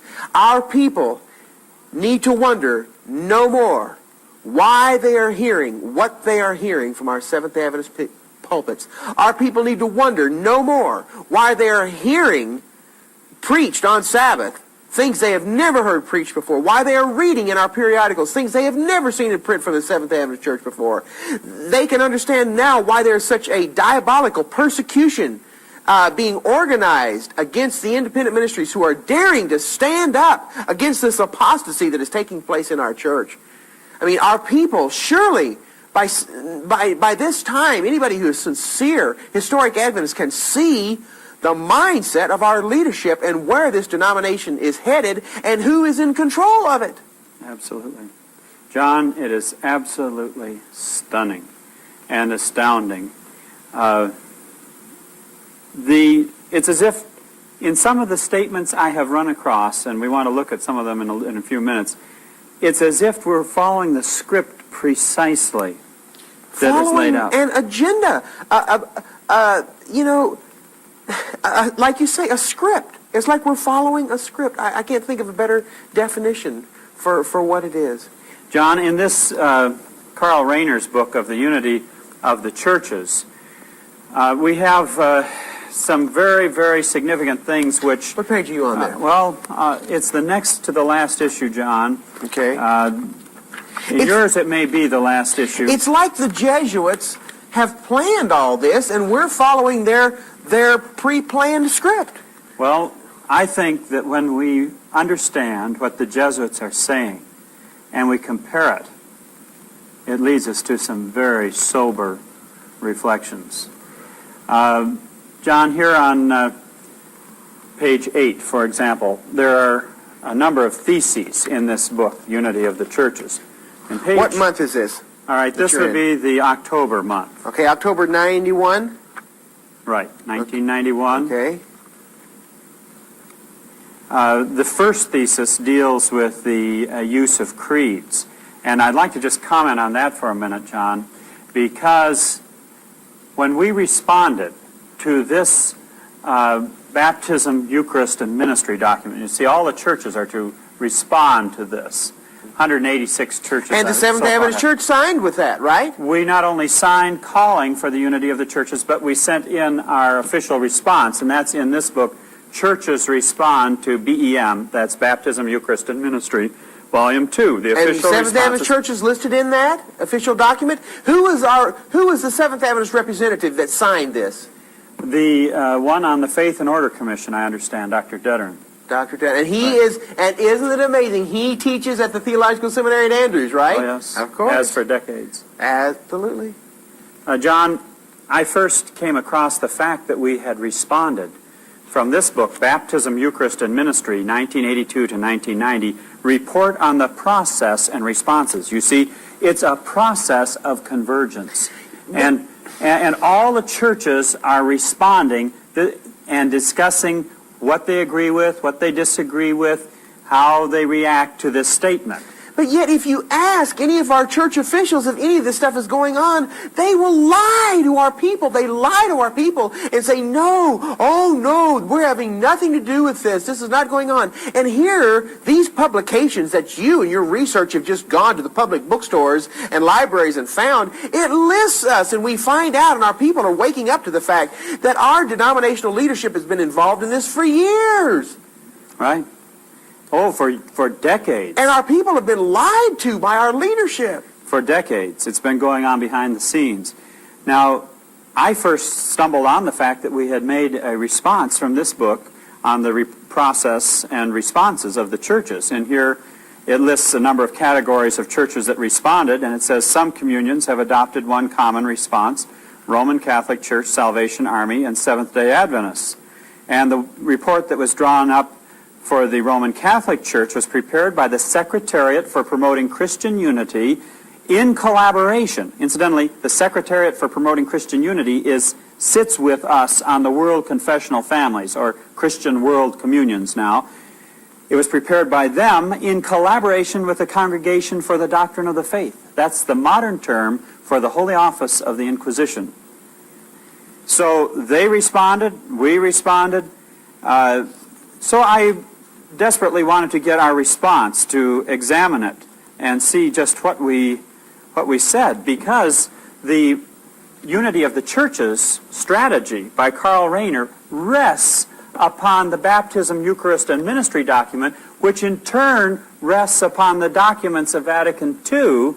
And in the very beginning of the Unity of the Churches book by Karl Rahner, it discusses how the book was produced in collaboration and in consultation with the World Confessional Families, which we are a part of, and the Roman Catholic Church is a part of, and the Faith and Order Commission, which we have a member sitting on, you see. Yeah, I'm just overwhelmed as I'm sitting here listening to you present all this information to us.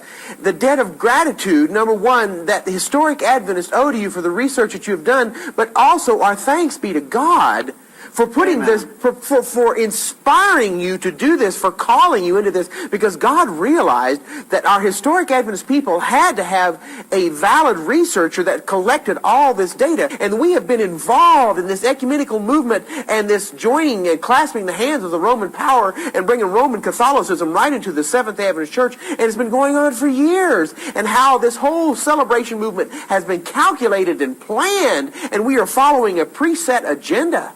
I even had, just a few days ago, a couple sent me a tape of a sermon that was preached in their church, along with the transcript of the tape, in which the pastor told the congregation that Catholic means universal.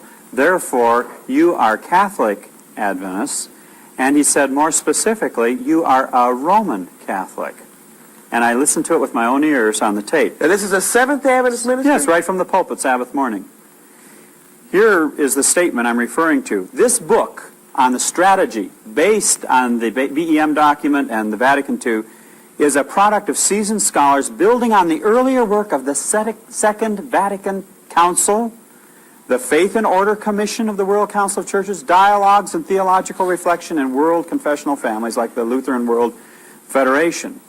So it's all tied together. You see, it's all interlocking. And in the first thesis, the creedal element becomes very dominant. And John, this is what is very clear. Now, what do you mean by creedal? You mean what's taken from the creed of the Roman Catholic Church? Let me just read the thesis. It says, the fundamental truths of Christianity, as they are expressed in Holy Scripture, in the Apostles' Creed, and that of Nicaea and Constantinople, are binding on all partner churches of the one church to be. You see, what the Jesuits want to do is bypass the 16th century Reformation, go back to the way things were before that, and it is very open that Rainer, very clear, that Rainer regards, and the Jesuits regard, the Protestant Reformation as a rebellion which took place, but now the churches are laying aside their rebellion, they have ecumenical consciousness, they're all coming back to the mother church. Come back home. Come back home. Telling all the Protestant churches to come back home. Let's have love and unity. Let's have love and unity and celebration together. Absolutely. That's it. That's the code word. So now, remember how the church went into apostasy. The arguments from the great controversy were that Ellen White records that were current when the apostasy was developing, was that with some concessions on their part, that's the idolaters, they proposed that Christians should make concessions that all might unite on the platform of belief in Christ. Yes. Constantine. Now, a very important part of this first thesis is, as they comment on it, Heinrich Fries comments on it in the book, the one church to be is a possibility only if it is a community of faith. Now, I ran into that over and over again at the seminary. In the scholarly writings of the Jesuits and the scholars, there is this emphasis on the community of faith. Only the community of faith can do theology. Only the community of faith is prior to the individual. The individual is assumed into the community of faith. What they do is they take the Protestant Reformation of the priesthood of all believers and turn it on its head. And the church takes emphasis over the individual. Now, I have a book over here, John, that I'd like to refer to. It's a book by a Jesuit from Notre Dame. Yes, here it is. What did he have to say? This is Mackenzie from Notre Dame, and he goes in some detail at the beginning of this book to describe the fact that the church community has priority over the individual. And the church gives the word to the individual. Therefore, you see, if that is the case, then the church is above the word. Yes. The word comes out of the church. Therefore, the church has priority over the word. And if you don't accept the word of the church, then you are divisive. And you're in apostasy. You're in apostasy, and you're a heretic. That's exactly it. It seems like I've heard that someplace before. Yes, and you see, what is the Protestant concept? The Protestant concept is that the Word has preeminence. Amen. And the church is to be in submission to the Word. Yes. And the message of the Word calls the church into being. That's how our movement got started. That's why we are Protestants. That's right. Because we won't accept the interpretation of the church of the Word. We are the priesthood of all believers who are able to stand on our own two spiritual feet. That's what Martin Luther said. That's what started this whole thing. John, I want to touch on something here before we move too far. And I have another book here I want you to see. You've got a lot of books, Bob. And, we're just going to keep the tape rolling, brother. You just show us this material that you've got. This is a book by one of the most prominent Jesuits, John Courtney Murray, Society of Jesus. We hold these truths, Catholic Reflections on the American Proposition. Now, what this Jesuit does, and he is very intelligent and very keen. Do you know a Jesuit that is not? I mean, these guys are masters at what they do. What this book is, John, he attacks the foundations of the philosophy upon which our Constitution rests. And he attacks John Locke. Now, John Locke propounded the concept of the law of nature, upon which our concept of inalienable human rights, natural rights, rests. He attacks that, and he says that is selfish. And what we need is Roman Catholic natural law, which he makes a sharp distinction between the law of nature of John Locke and Roman Catholic natural law. Now, Roman Catholic natural law. That's what Clarence Thomas... Exactly. All through the hearings for Clarence Thomas, that's what I kept hearing over and over and over again, was this natural law. What was he talking about? What's this natural law that Clarence Thomas was talking about? The one who developed it to its apex was Thomas Aquinas, the greatest systematic theologian that the Catholic Church has ever had, and it rests on Plato's Republic. And what it means, basically, John, is that this man is attacking the Protestant foundations.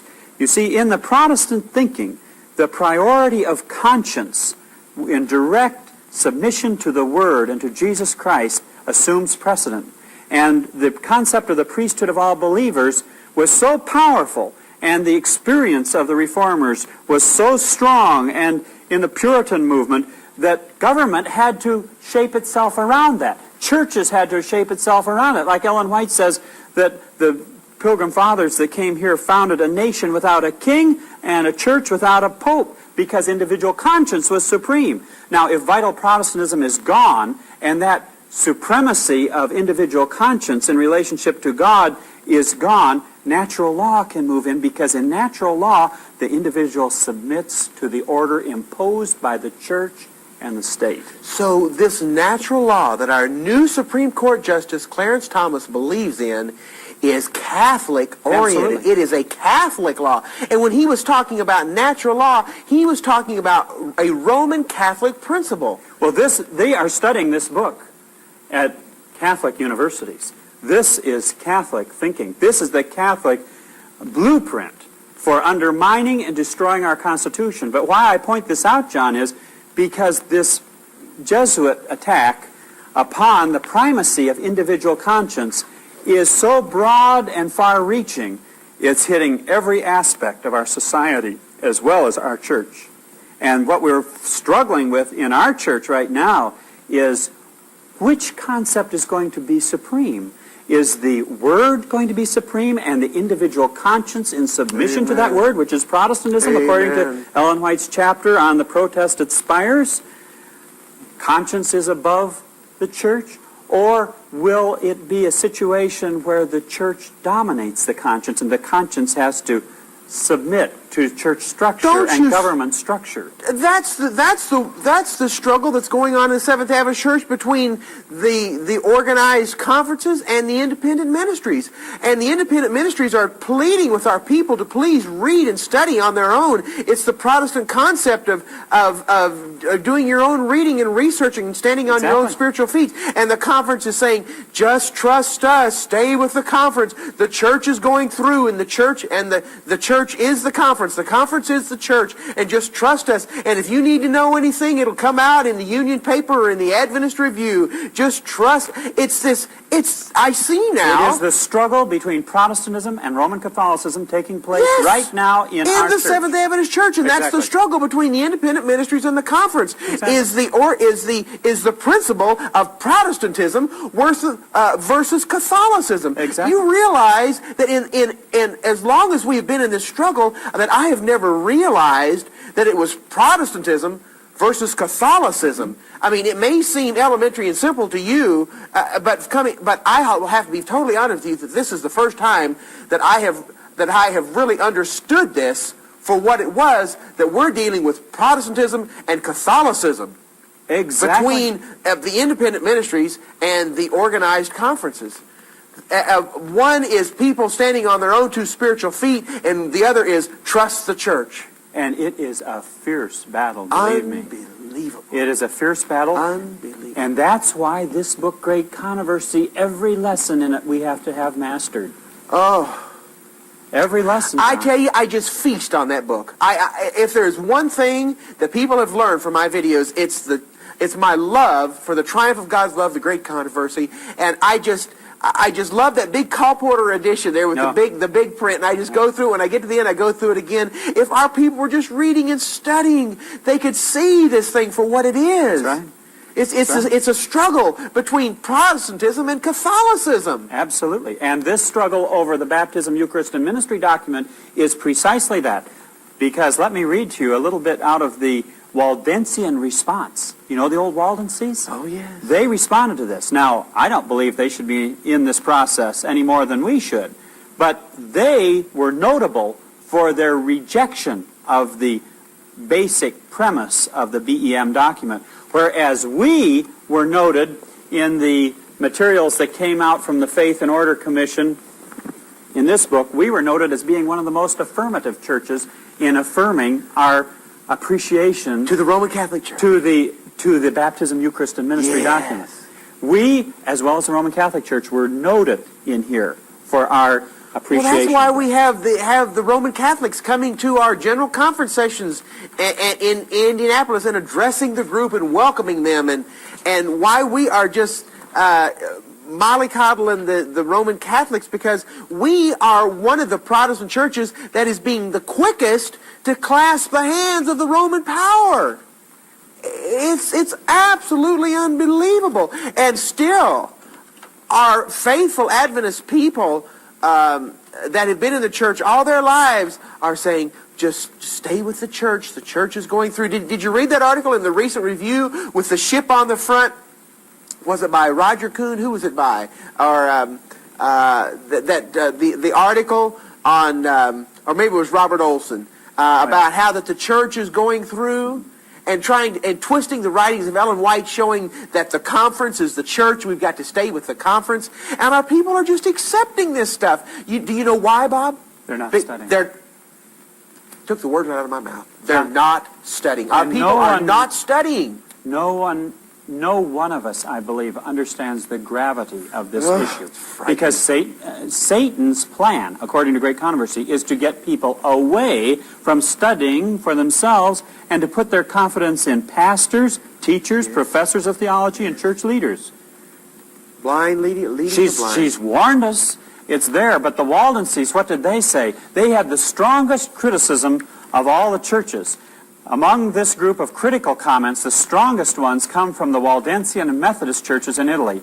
Their synod points out, together with differentiations and affirmative remarks, that BEM, quote, indicates a convergence in a sacramental and clerical direction, that's what we're talking about, which is opposite to the direction in which the gospel calls the church in its witness in the world, and that, quote, this ecumenical document centers the faith, communion, and Christian witness not on God and the gospel, but rather on the church as a sacred structure that has and gives guarantees of the Spirit's activities through a caste endowed with priestly powers, mediatorial, and representing the divine.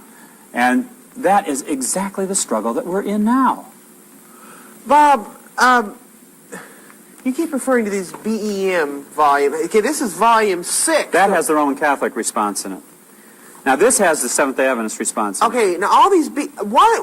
I just realized they all have these 3 wavy lines all the way. What are these... Do you think there's any significance to these 3 wavy lines on all these? Now, these are the responses... The responses of the churches to the document. Of the churches to Vatican II?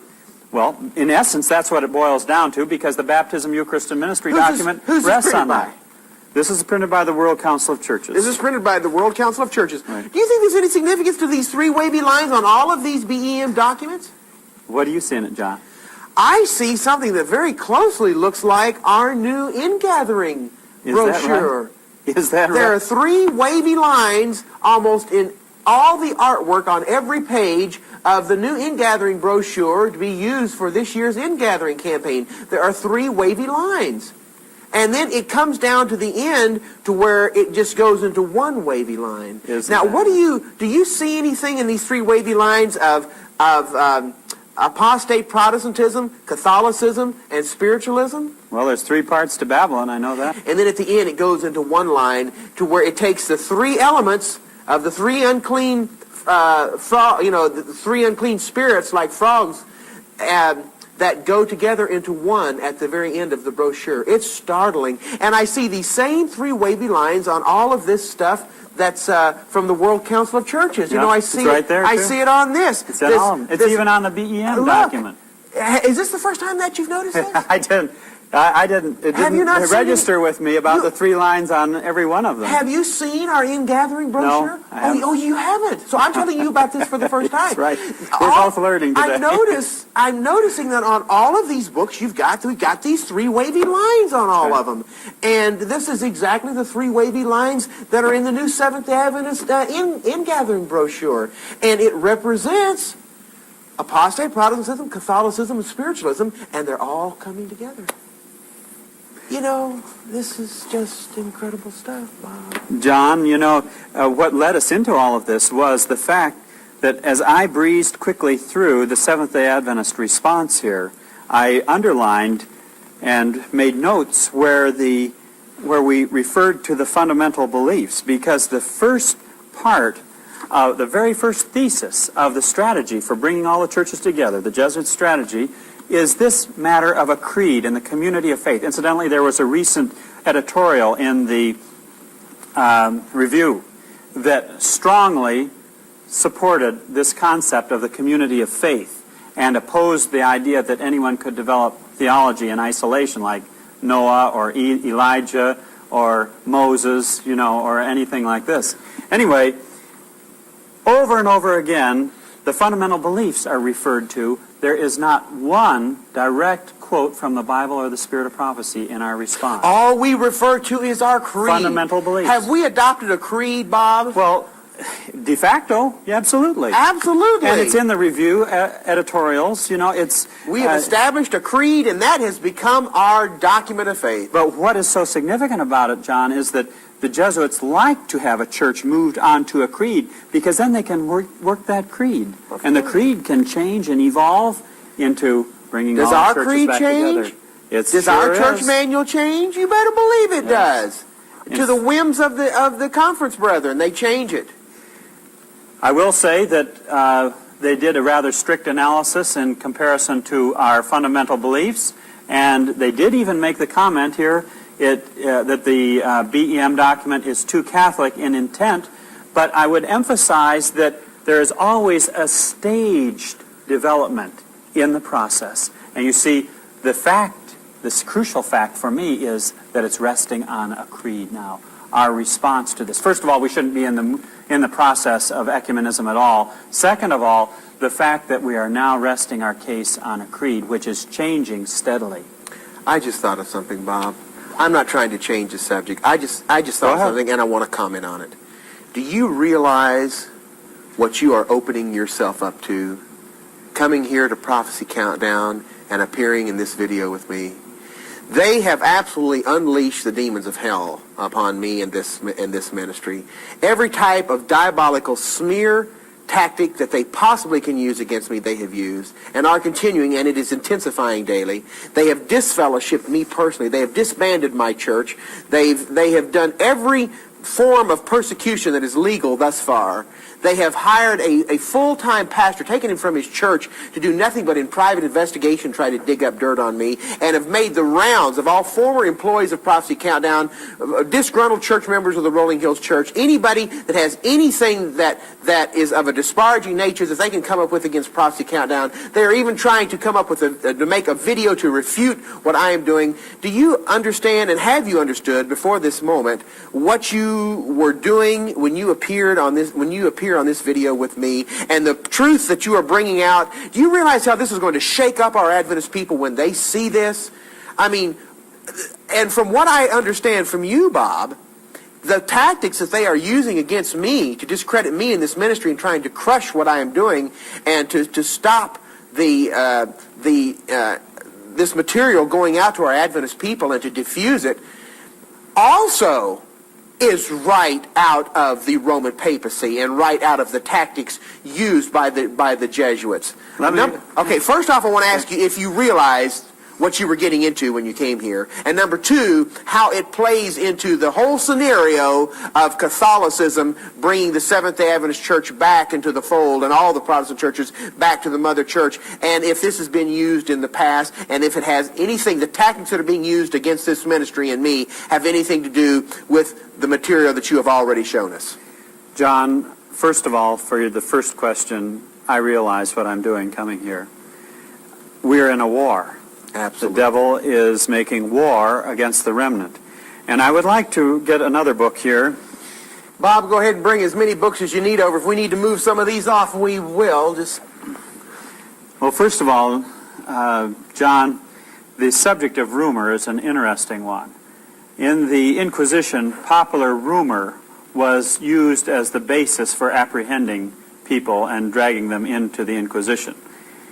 The use of rumor and propaganda was used against Martin Luther. And I'd like to just bring you something from Daubigny's History of the Reformation. Oh, Ellen here. White loved that book, didn't she? Yes, she and James would read it for hours every Sabbath afternoon. So they use these same tactics against Martin Luther. Well, that makes me feel better. Well, here's the situation. You know, Staupitz introduced Luther to Christ. Yes, right. He's the one that brought him into... But now, as the heat came upon Martin Luther, something happened to Staupitz. Some of his friends seem inclined to retrace their steps. Staupitz, whom he designated his father, appeared shaken. The Pope had accused him, and Staupitz had declared his willingness to submit to the decision of His Holiness. "I fear," wrote Luther to him, "that by accepting the Pope for judge, you seem to reject me and the doctrines I have maintained. If Christ loves you, he will constrain you to recall your letter. Christ is condemned, stripped, and blasphemed. This is a time not to fear, but to raise the voice. For this reason, while you exhort me to be humble, I exhort you to be proud. For you have too much humility, as I have too much pride. The world may call me proud, covetous, an adulterer, a murderer, anti-pope, one who is guilty of every crime." So it all came in on him. They accused him of all those things. "What matters it, provided I am not reproached with having wickedly kept silence at the moment our Lord said with sorrow, I looked on my right hand and beheld, but there was no man that would know me. The word of Jesus Christ is a word not of peace, but of the sword. If you will not follow Jesus Christ, I will walk alone, will advance alone, and alone I will carry the fortress."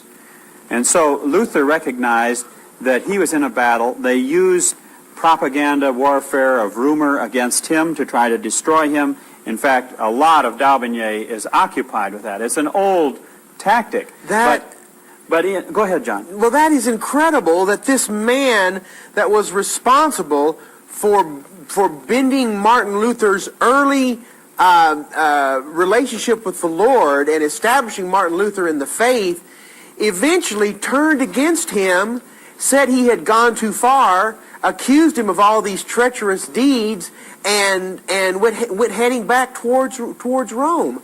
Can I identify with that? Wow! I mean, that has happened to me. I mean, men who I fellowshipped with at one time and were very close to have now turned against me and accused me of the very things that they accused Martin Luther of, and have headed back towards Rome and say that I have gone too far. I have to be honest with you, I can really identify with that. Well, John, another thing, Martin Luther was accused of dividing the church at the very time when it needed to be unified.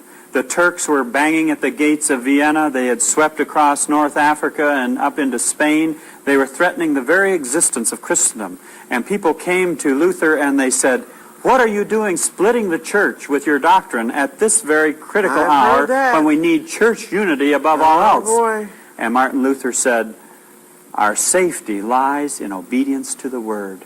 Amen. And it was the same with the Waldenses. I have a tract at home in which the Roman Catholic Church accused the Waldenses of being opposed to church unity. And this is something very common. And here is an argument also which is used.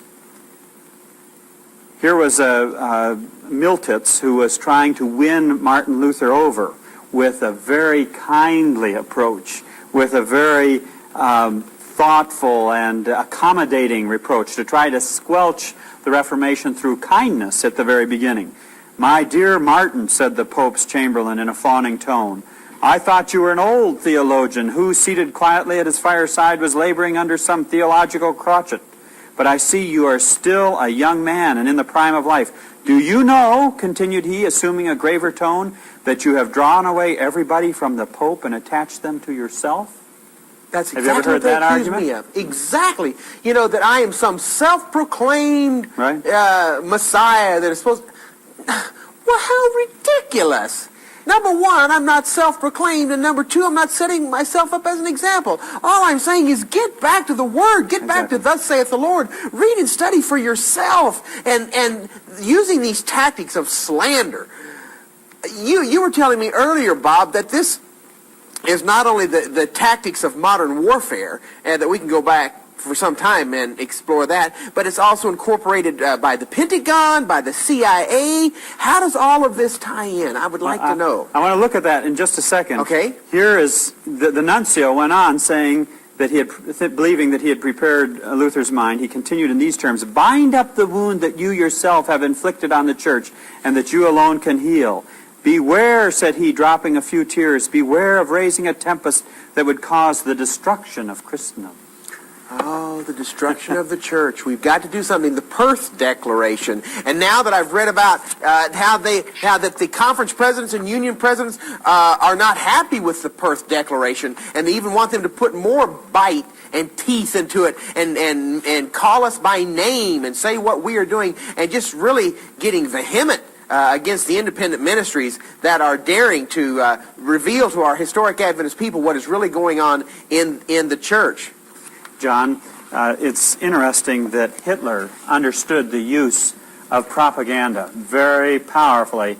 In fact, from the time of Marx and Engels on, in modern strategy, in the study of modern strategy, warfare is conceived of, first of all, as being diplomatic. That's like what the nuncio was doing with Luther. Diplomatic, ideological warfare, propaganda warfare, economic warfare, and military is only at the last resort. You can even look at the Kuwait War for that. Sure. But here's what Hitler said. He said, "The place of artillery preparation for frontal attack will in the future be taken by revolutionary propaganda," he explained. "In this way he would conquer the enemy's sight before his armies needed to fire their guns. How to achieve the moral breakdown of the enemy before the war has started, that is the problem that interests me." And so Hitler was interested in how to break down the moral defenses of the enemy by using propaganda, to wipe them out psychologically, to wipe them out morally. And here we have, published in Freedom's Ring in our last issue, or our November-December issue, a course outline from the Pentagon that was used in training Latin American military officers on the utilization and containment of rumors. How to use rumor to destroy the enemy. And copies of this and other courses taught at the School of the Americas in the Panama Canal Zone have also appeared in the Jesuit magazine, Diálogo Social, published in Panama City. And so this is a course, and we have the outline here, in how to utilize rumor to destroy the enemy. One interesting formula in it is PR equals I times A. The power of the rumor, PR, equals I, the importance of the theme it refers to, times A, the ambiguity present. And so the objective of the course is to teach the dynamic of the procedure for disseminating rumors. Now, we're looking at a tremendous artillery barrage. You know, at the end of World War II, the Russians, when they began their last assault against Germany, unleashed 1,000 artillery pieces at the same time, early one morning. And we're now in a tremendous artillery barrage of propaganda. It's not stopping now. It's going to continue. It's going to increase until God's people are made the objects of universal execration. That's right. We have to count the cost, like Jesus said. Count the cost and see whether you're prepared. And I want to tell you, this Perth Declaration is the first major barrage, salvo from the denominational leadership against the independent ministries. Really organized, calculated, orchestrated attack like these 1,000 pieces of artillery by the Germans at one time. This is and it's just the beginning, folks. It is just the beginning. They are starting the intense persecution on the independent ministries because we have dared to wake up the sleeping saints in God's church and show them the stuff that's been going on for years right under our nose, and nobody knew it. And praise God that He has raised up men like you to do the research to reveal to God's people what is going on. And I want to tell you, when our people see this research that you have done, Brother Bob, they've got to make either two choices, either for Protestantism or for Catholicism. Exactly. That's what it's all coming down to. You either accept Protestantism or you accept Catholicism. That's it. That's it. And Protestantism comes down in the final analysis to the three angels' messages. Absolutely, in verity. You know, one of the methods of dissemination, according to this course, is the use of agents. And it says, friends in the affected region originate the rumor within the group, and they will create it by means of questions that insinuate their responses. And they will encourage sympathizers to disseminate stories and to distort them. And in a state of friendly confidence, they will spread the rumors. Friendly confidence. Does that have anything to do with NLP? Getting a person on your side, pacing, mirroring, imaging, all of these different techniques taught in NLP, how to get a person on your side, get into their mind, and work their mind around to your way of thinking, and get the... It all fits together, John. All fits together. And what the devil is wanting to accomplish is to completely, with a knockout blow, nip in the bud the attempt at a revival of primitive godliness. Exactly what Satan is trying to do. That's what Satan is trying to do. That's the purpose of the celebration movement, the purpose of the charismatic movement, the false revival, the Catholic charismatic movement. So many things are bursting on my consciousness as I talk with you. This sounds elementary, and I'm kind of afraid to say it, but this is and I guess I knew it all along, but maybe this is the first time that I've put it together and verbalized it to realize that the celebration movement totally negates the three angels' message, and the celebration movement has been organized and formulated to counteract the preaching of the three angels' message. Absolutely. And John, thesis number 2 of the Jesuit strategy is that nothing may be rejected decisively and confessionally in one partner church which is binding dogma in another partner church. Do you understand that? That means that anything that the Roman Catholic Church holds cannot be decisively rejected in the world church to be by another group or entity. You cannot condemn Sunday keeping, you see, the Eucharist, any of that. That is all part of the strategy for the world church to be. Bob, it's just dawning on me here. Something I've said in letters to our constituency for some time now, but now as I'm beginning to assimilate all of this information that you're giving us here, it's just becoming so clear that if we are going to preach the three angels' message to the world, the laity have got to do it. Our denomination and our leadership and our church is not going to preach the three angels' message to the world. We quit doing that years ago.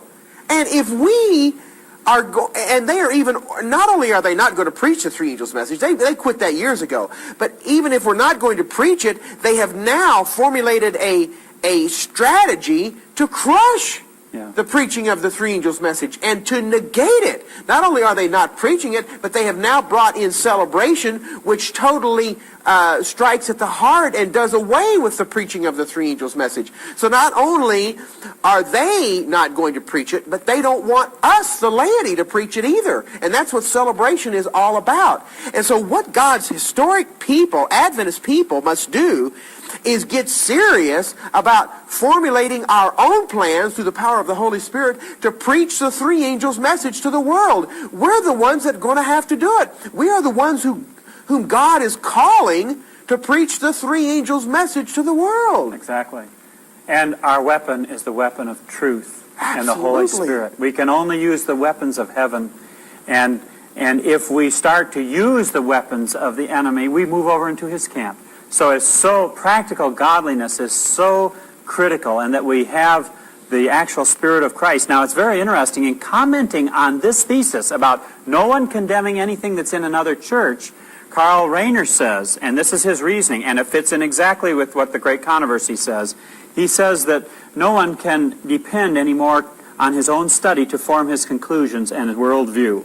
Quote, as an individual, one becomes ever more impotent. One has to depend more and more on the knowledge of others, which one can no longer assimilate or check oneself. In other words, we have to depend on the ecclesiastical authorities, and he points out the holy office of the Inquisition, the sacred Congregation for the Doctrine of the Faith, as being the only body that can approach to this kind of competence in dealing with this.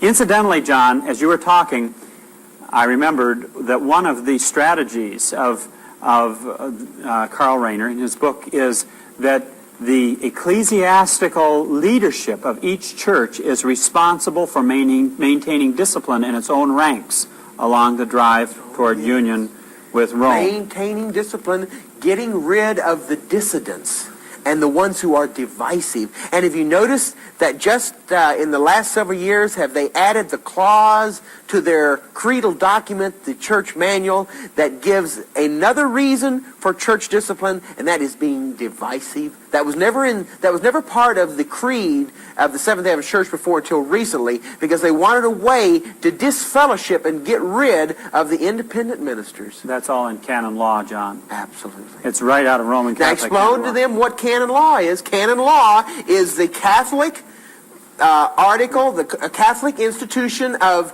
law, this natural law, this Catholic law. Let me get you a copy of it, John. Okay. So canon law is Catholic law. And yeah. when I noticed, and you need to make sure that people understand, because I know throughout Freedom's Ring you refer to canon law, and they need to understand that what you're referring to when you say canon law is Catholic law. Oh, absolutely. This was promulgated by John Paul II in 1983, Code of Canon Law. And in this book, at the back you have the sequence for trials under canon law. Now, that's a whole other subject, John, which I hope if we have time we can get into. The difference between Roman Catholic canon law and English common law and American constitutionalism. Our whole system of law that we have in America rests upon English common law, which battled against canon law in providing safeguards and guarantees for the people of England and then ultimately in America. For instance, under canon law, you could be arrested in the middle of the night under suspicion because of rumor. The judge can make the decision to have you arrested himself. You can be arrested in the middle of the night. Your family don't know where you've gone. You're in prison. You can be judged by the judge in secret and put to death in secret. No one ever knows what happened to you. That's what happened during the Dark Ages. During the Dark Roman Ages, papacy was in yes. control. Now, under English common law, first of all, if someone comes and takes you away in the middle of the night, your wife can get a writ of habeas corpus to demand the jailer to show cause why you are in prison. Here is the body. You bring the body up out of the jail. Here is the reason he's in. And then the accusations have to be made in public by an accuser. The judge is impartial. There is a jury that decides, of your peers, that decides whether you are guilty or innocent. And then the impartial judge will mete out the sentence. And in our whole Bill of Rights, there is the defense against Roman Catholic canon law. Now, that's why, with the new Supreme Court, which has been brought into position through the use of the abortion issue, and that's a whole other subject, John. We'll be here for days. The new judiciary and the new executive and legislative aspects of our government are all slanted now in a direction in which we are rolling back the clock and we are moving back to canon law. Even in decisions like Arizona versus Fulminati, the dissenting justices said, we have now, in this case, turned away from our accusatorial legal system and accepted the inquisitorial system, because now forced confessions can be accepted in court. Okay, speaking of common law and canon law, which law was it that was followed when the Florida Conference disfellowshipped me? And they told me that my invitation to appear before them was rescinded and that I was taken off of the agenda, and behind closed doors, behind my back, in secret, they disfellowshipped me from the Florida Conference of Seventh-day Adventists. Was that common law or canon law? Well, it certainly wasn't common law. Basically, they followed step by step the canon law procedure for the removal of a pastor. Now, what is that? In your disfellowship. The Catholic procedure for removing a pastor? Right. What is that? What is the agenda for that? Well, we go through it here in the last issue of Freedom's Ring. Does that have anything to do with the way that the Seventh Adventist Church leadership is now removing historic Adventist pastors from their leadership positions? Not only that, removing people from their church offices? Exactly. Yes, in fact, in your case, it got to the point there at the end where they swept aside. And what I'm saying is they're paralleling it. Whether it's a conscious or unconscious thing, God only knows.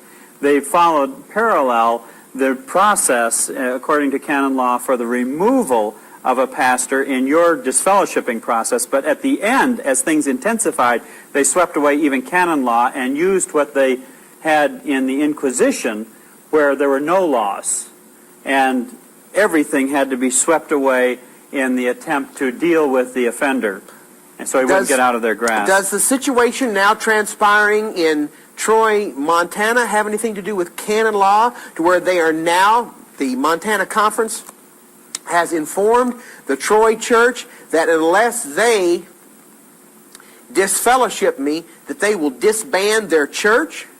Well, John, backing up a little bit to some of the earlier questions, canon law declares in Canon 1311, the church has an innate and proper right to coerce or force offending members of the Christian faithful by means of penal sanctions. And Canon 1312, number 2, says the law can establish other expiatory penalties which deprive a believer of some spiritual or temporal good and are consistent with the supernatural end of the church. Then Canon 1331, number 1, says an excommunicated person is forbidden, 1, to have any ministerial participation in celebrating the Eucharistic sacrifice or in any other ceremonies whatsoever of public worship. Number 3, to discharge any ecclesiastical offices, ministries, or functions whatsoever, or to place acts of governance. And then number 4, he cannot validly acquire a dignity, office, or other function in the church. Then in the area of controlling revenue, number 5, he cannot appropriate the revenues from any dignity. Have you noticed revenue is a big issue? Oh, that's the big thing, of course. Office. That's why that tithe booklet was in the recent Adventist Review. Any dignity, office, function, or pension in the church. Canon 1333, number 4, a suspension forbidding one to collect revenues, stipends, pensions, or any other such thing. And then there are punishments for violating unity, you see. Offenses against religion and the unity of the church. Canon 1364, number 1, with due regard for Canon 194, number 1, number 2, an apostate from the faith, a heretic, or a schismatic incurs automatic excommunication. So you see, if you are a heretic or a schismatic, you incur automatic excommunication. Number 2, if long-lasting contumacy, in other words, lack of submission, or the seriousness of scandal warrants it, other penalties can be added, including dismissal from the clerical state. Canon 1369, a person who uses a public show or speech, published writings, or other media of social communication to blaspheme, seriously damage good morals, express wrongs against religion or against the church, or stir up hatred or contempt against religion or the church is to be punished with a just penalty. Now, it's interesting that the early Christians were called haters of the human race. Yes. Tacitus records that for us in his Annals. How the reason the people were burned for in the time of Nero was because the population regarded them as being haters of the human race. So what we're moving into at the end of time is a situation where the unregenerate mind is going to look upon the faithful as being haters and not going along with love and unity. Then there's a section on punishment for offenses against leadership. Title 2, Offenses against Ecclesiastical Authorities and the Freedom of the Church. Canon 1371, the following are to be punished with a just penalty. Canon 1373, one who publicly either stirs up hostilities or hatred among subjects against the apostolic see or against an ordinary. An ordinary is a person who has been given direct office, such as a pastor or whatever, on account of some act of ecclesiastical power or ministry or incites subjects to disobey them, is to be punished by an interdict or by other just penalties. Canon 1374, one who joins an association which plots against the church is to be punished with a just penalty. One who promotes or moderates such an association, however, is to be punished with an interdict. And this is all canon law. Yes. Roman Catholic law. And then, listen to Canon 1404. Being followed by the Seventh Adventist Church in 1991. Well, to the letter. The question you have to ask is, where does it say all these things in Scripture? It doesn't, or in the spirit of prophecy. If the Scripture is our norm for activity, where are all of these other things coming from? Right out of Roman Catholic canon law. Listen to this one, Canon 1404. The first see is judged by no one. That's like the Pope is Robert judged by no one. The Adventist Pope is judged by no one.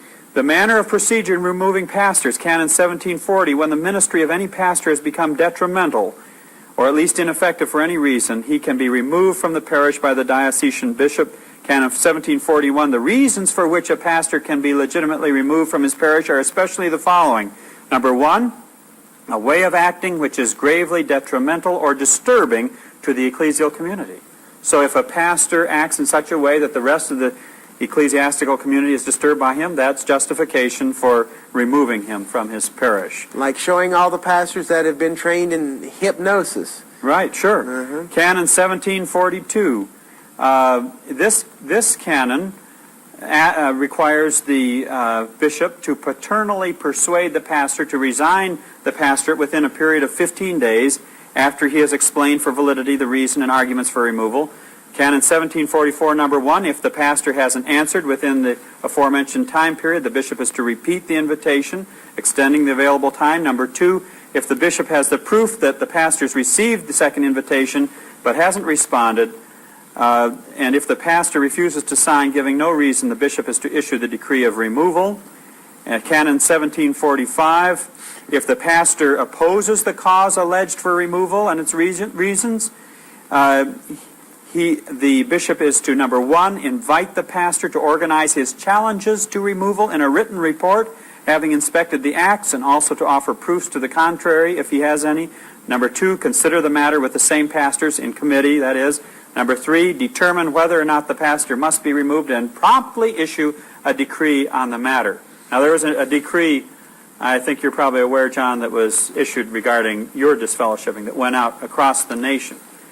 Canon 1747. Okay, are you talking about telling them about it? Yeah, telling them about it. Yeah, they sent a fax and a letter to every conference president, and then the conference president sent it to the pastors, and the pastors read it from the pulpit.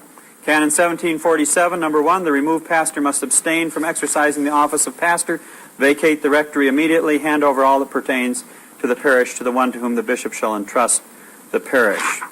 Well, those are just a few of the canon laws. We're following the Roman Catholic canon law to a T. Well, what's going to happen, John, is in the New World Order, as Rome takes over, according to Revelation 17, I believe we're going to see the complete takeover of canon law replacing our Constitution. Ellen White says that every Republican and Protestant principle of our Constitution will be repudiated. And you can see, according to this, that anyone that speaks out against the Pope or in any way ruffles the thinking of the Roman Catholic Church will be subject to penalty.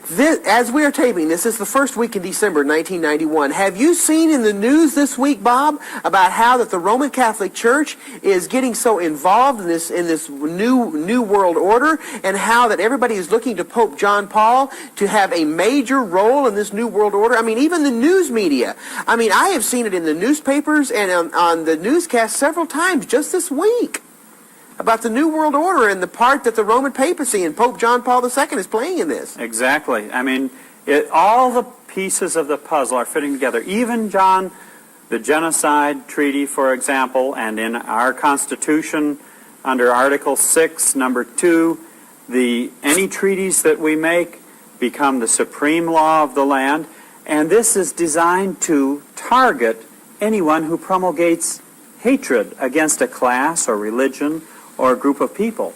But hatred is in the eyes of the beholder. And just like the ancient Roman populace called the Christians the haters of the human race, yes, so the, quote, Christian world, which is really an apostasy at the end, will regard the true faithful ones as being haters of the human race, and they'll become subject under these laws. But look, that goes all, I mean, I cannot help but think of Elijah when King Ahab said, "Thou that troubleth Israel." I mean, you know, the ones who have dared to speak out against the apostasy of leadership have always been accused of being the ones who bring all the trouble, and the haters of unity, and the haters of peace, and the haters of the human race, and all the troubles have been blamed on them because they dared to speak out against the apostasy. I mean, that's been going on for thousands of years. It's going to happen on a massive scale.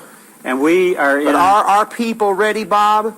Are our historic Adventist people ready for this stuff that's happening? I don't think any of us are ready, John, but through the strength of the Lord, the weak can become as David. I am fearful for our people. I'm fearful for our people. Our people are calling, you know, we have 6 nationwide Watts lines that used to be just good in the United States. Well, now we have 1-800-HIS-LOVE that's good in all of Canada.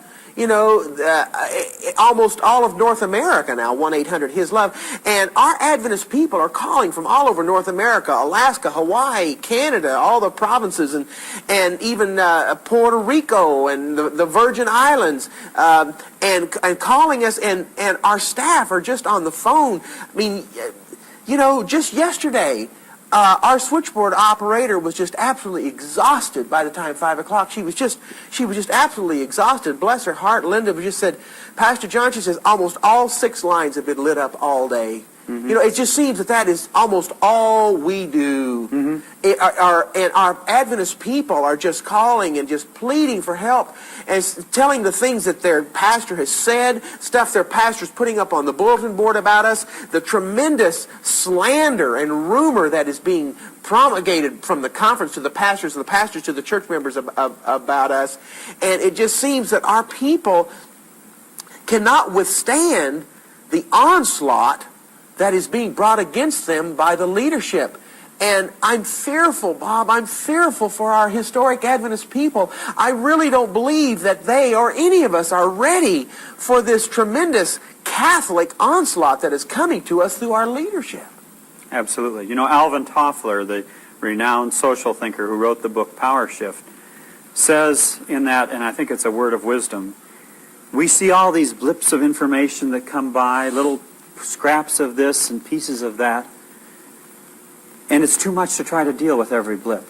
But if we can look at the picture strategically, and that's what we're wanting to do here today. Amen. What is the strategy? What is God's strategy at the end of time? What is Babylon's strategy? And what we're doing is we're looking at the sources of Babylon to see what their strategy is, and it fits in exactly with what God told us the strategy would be.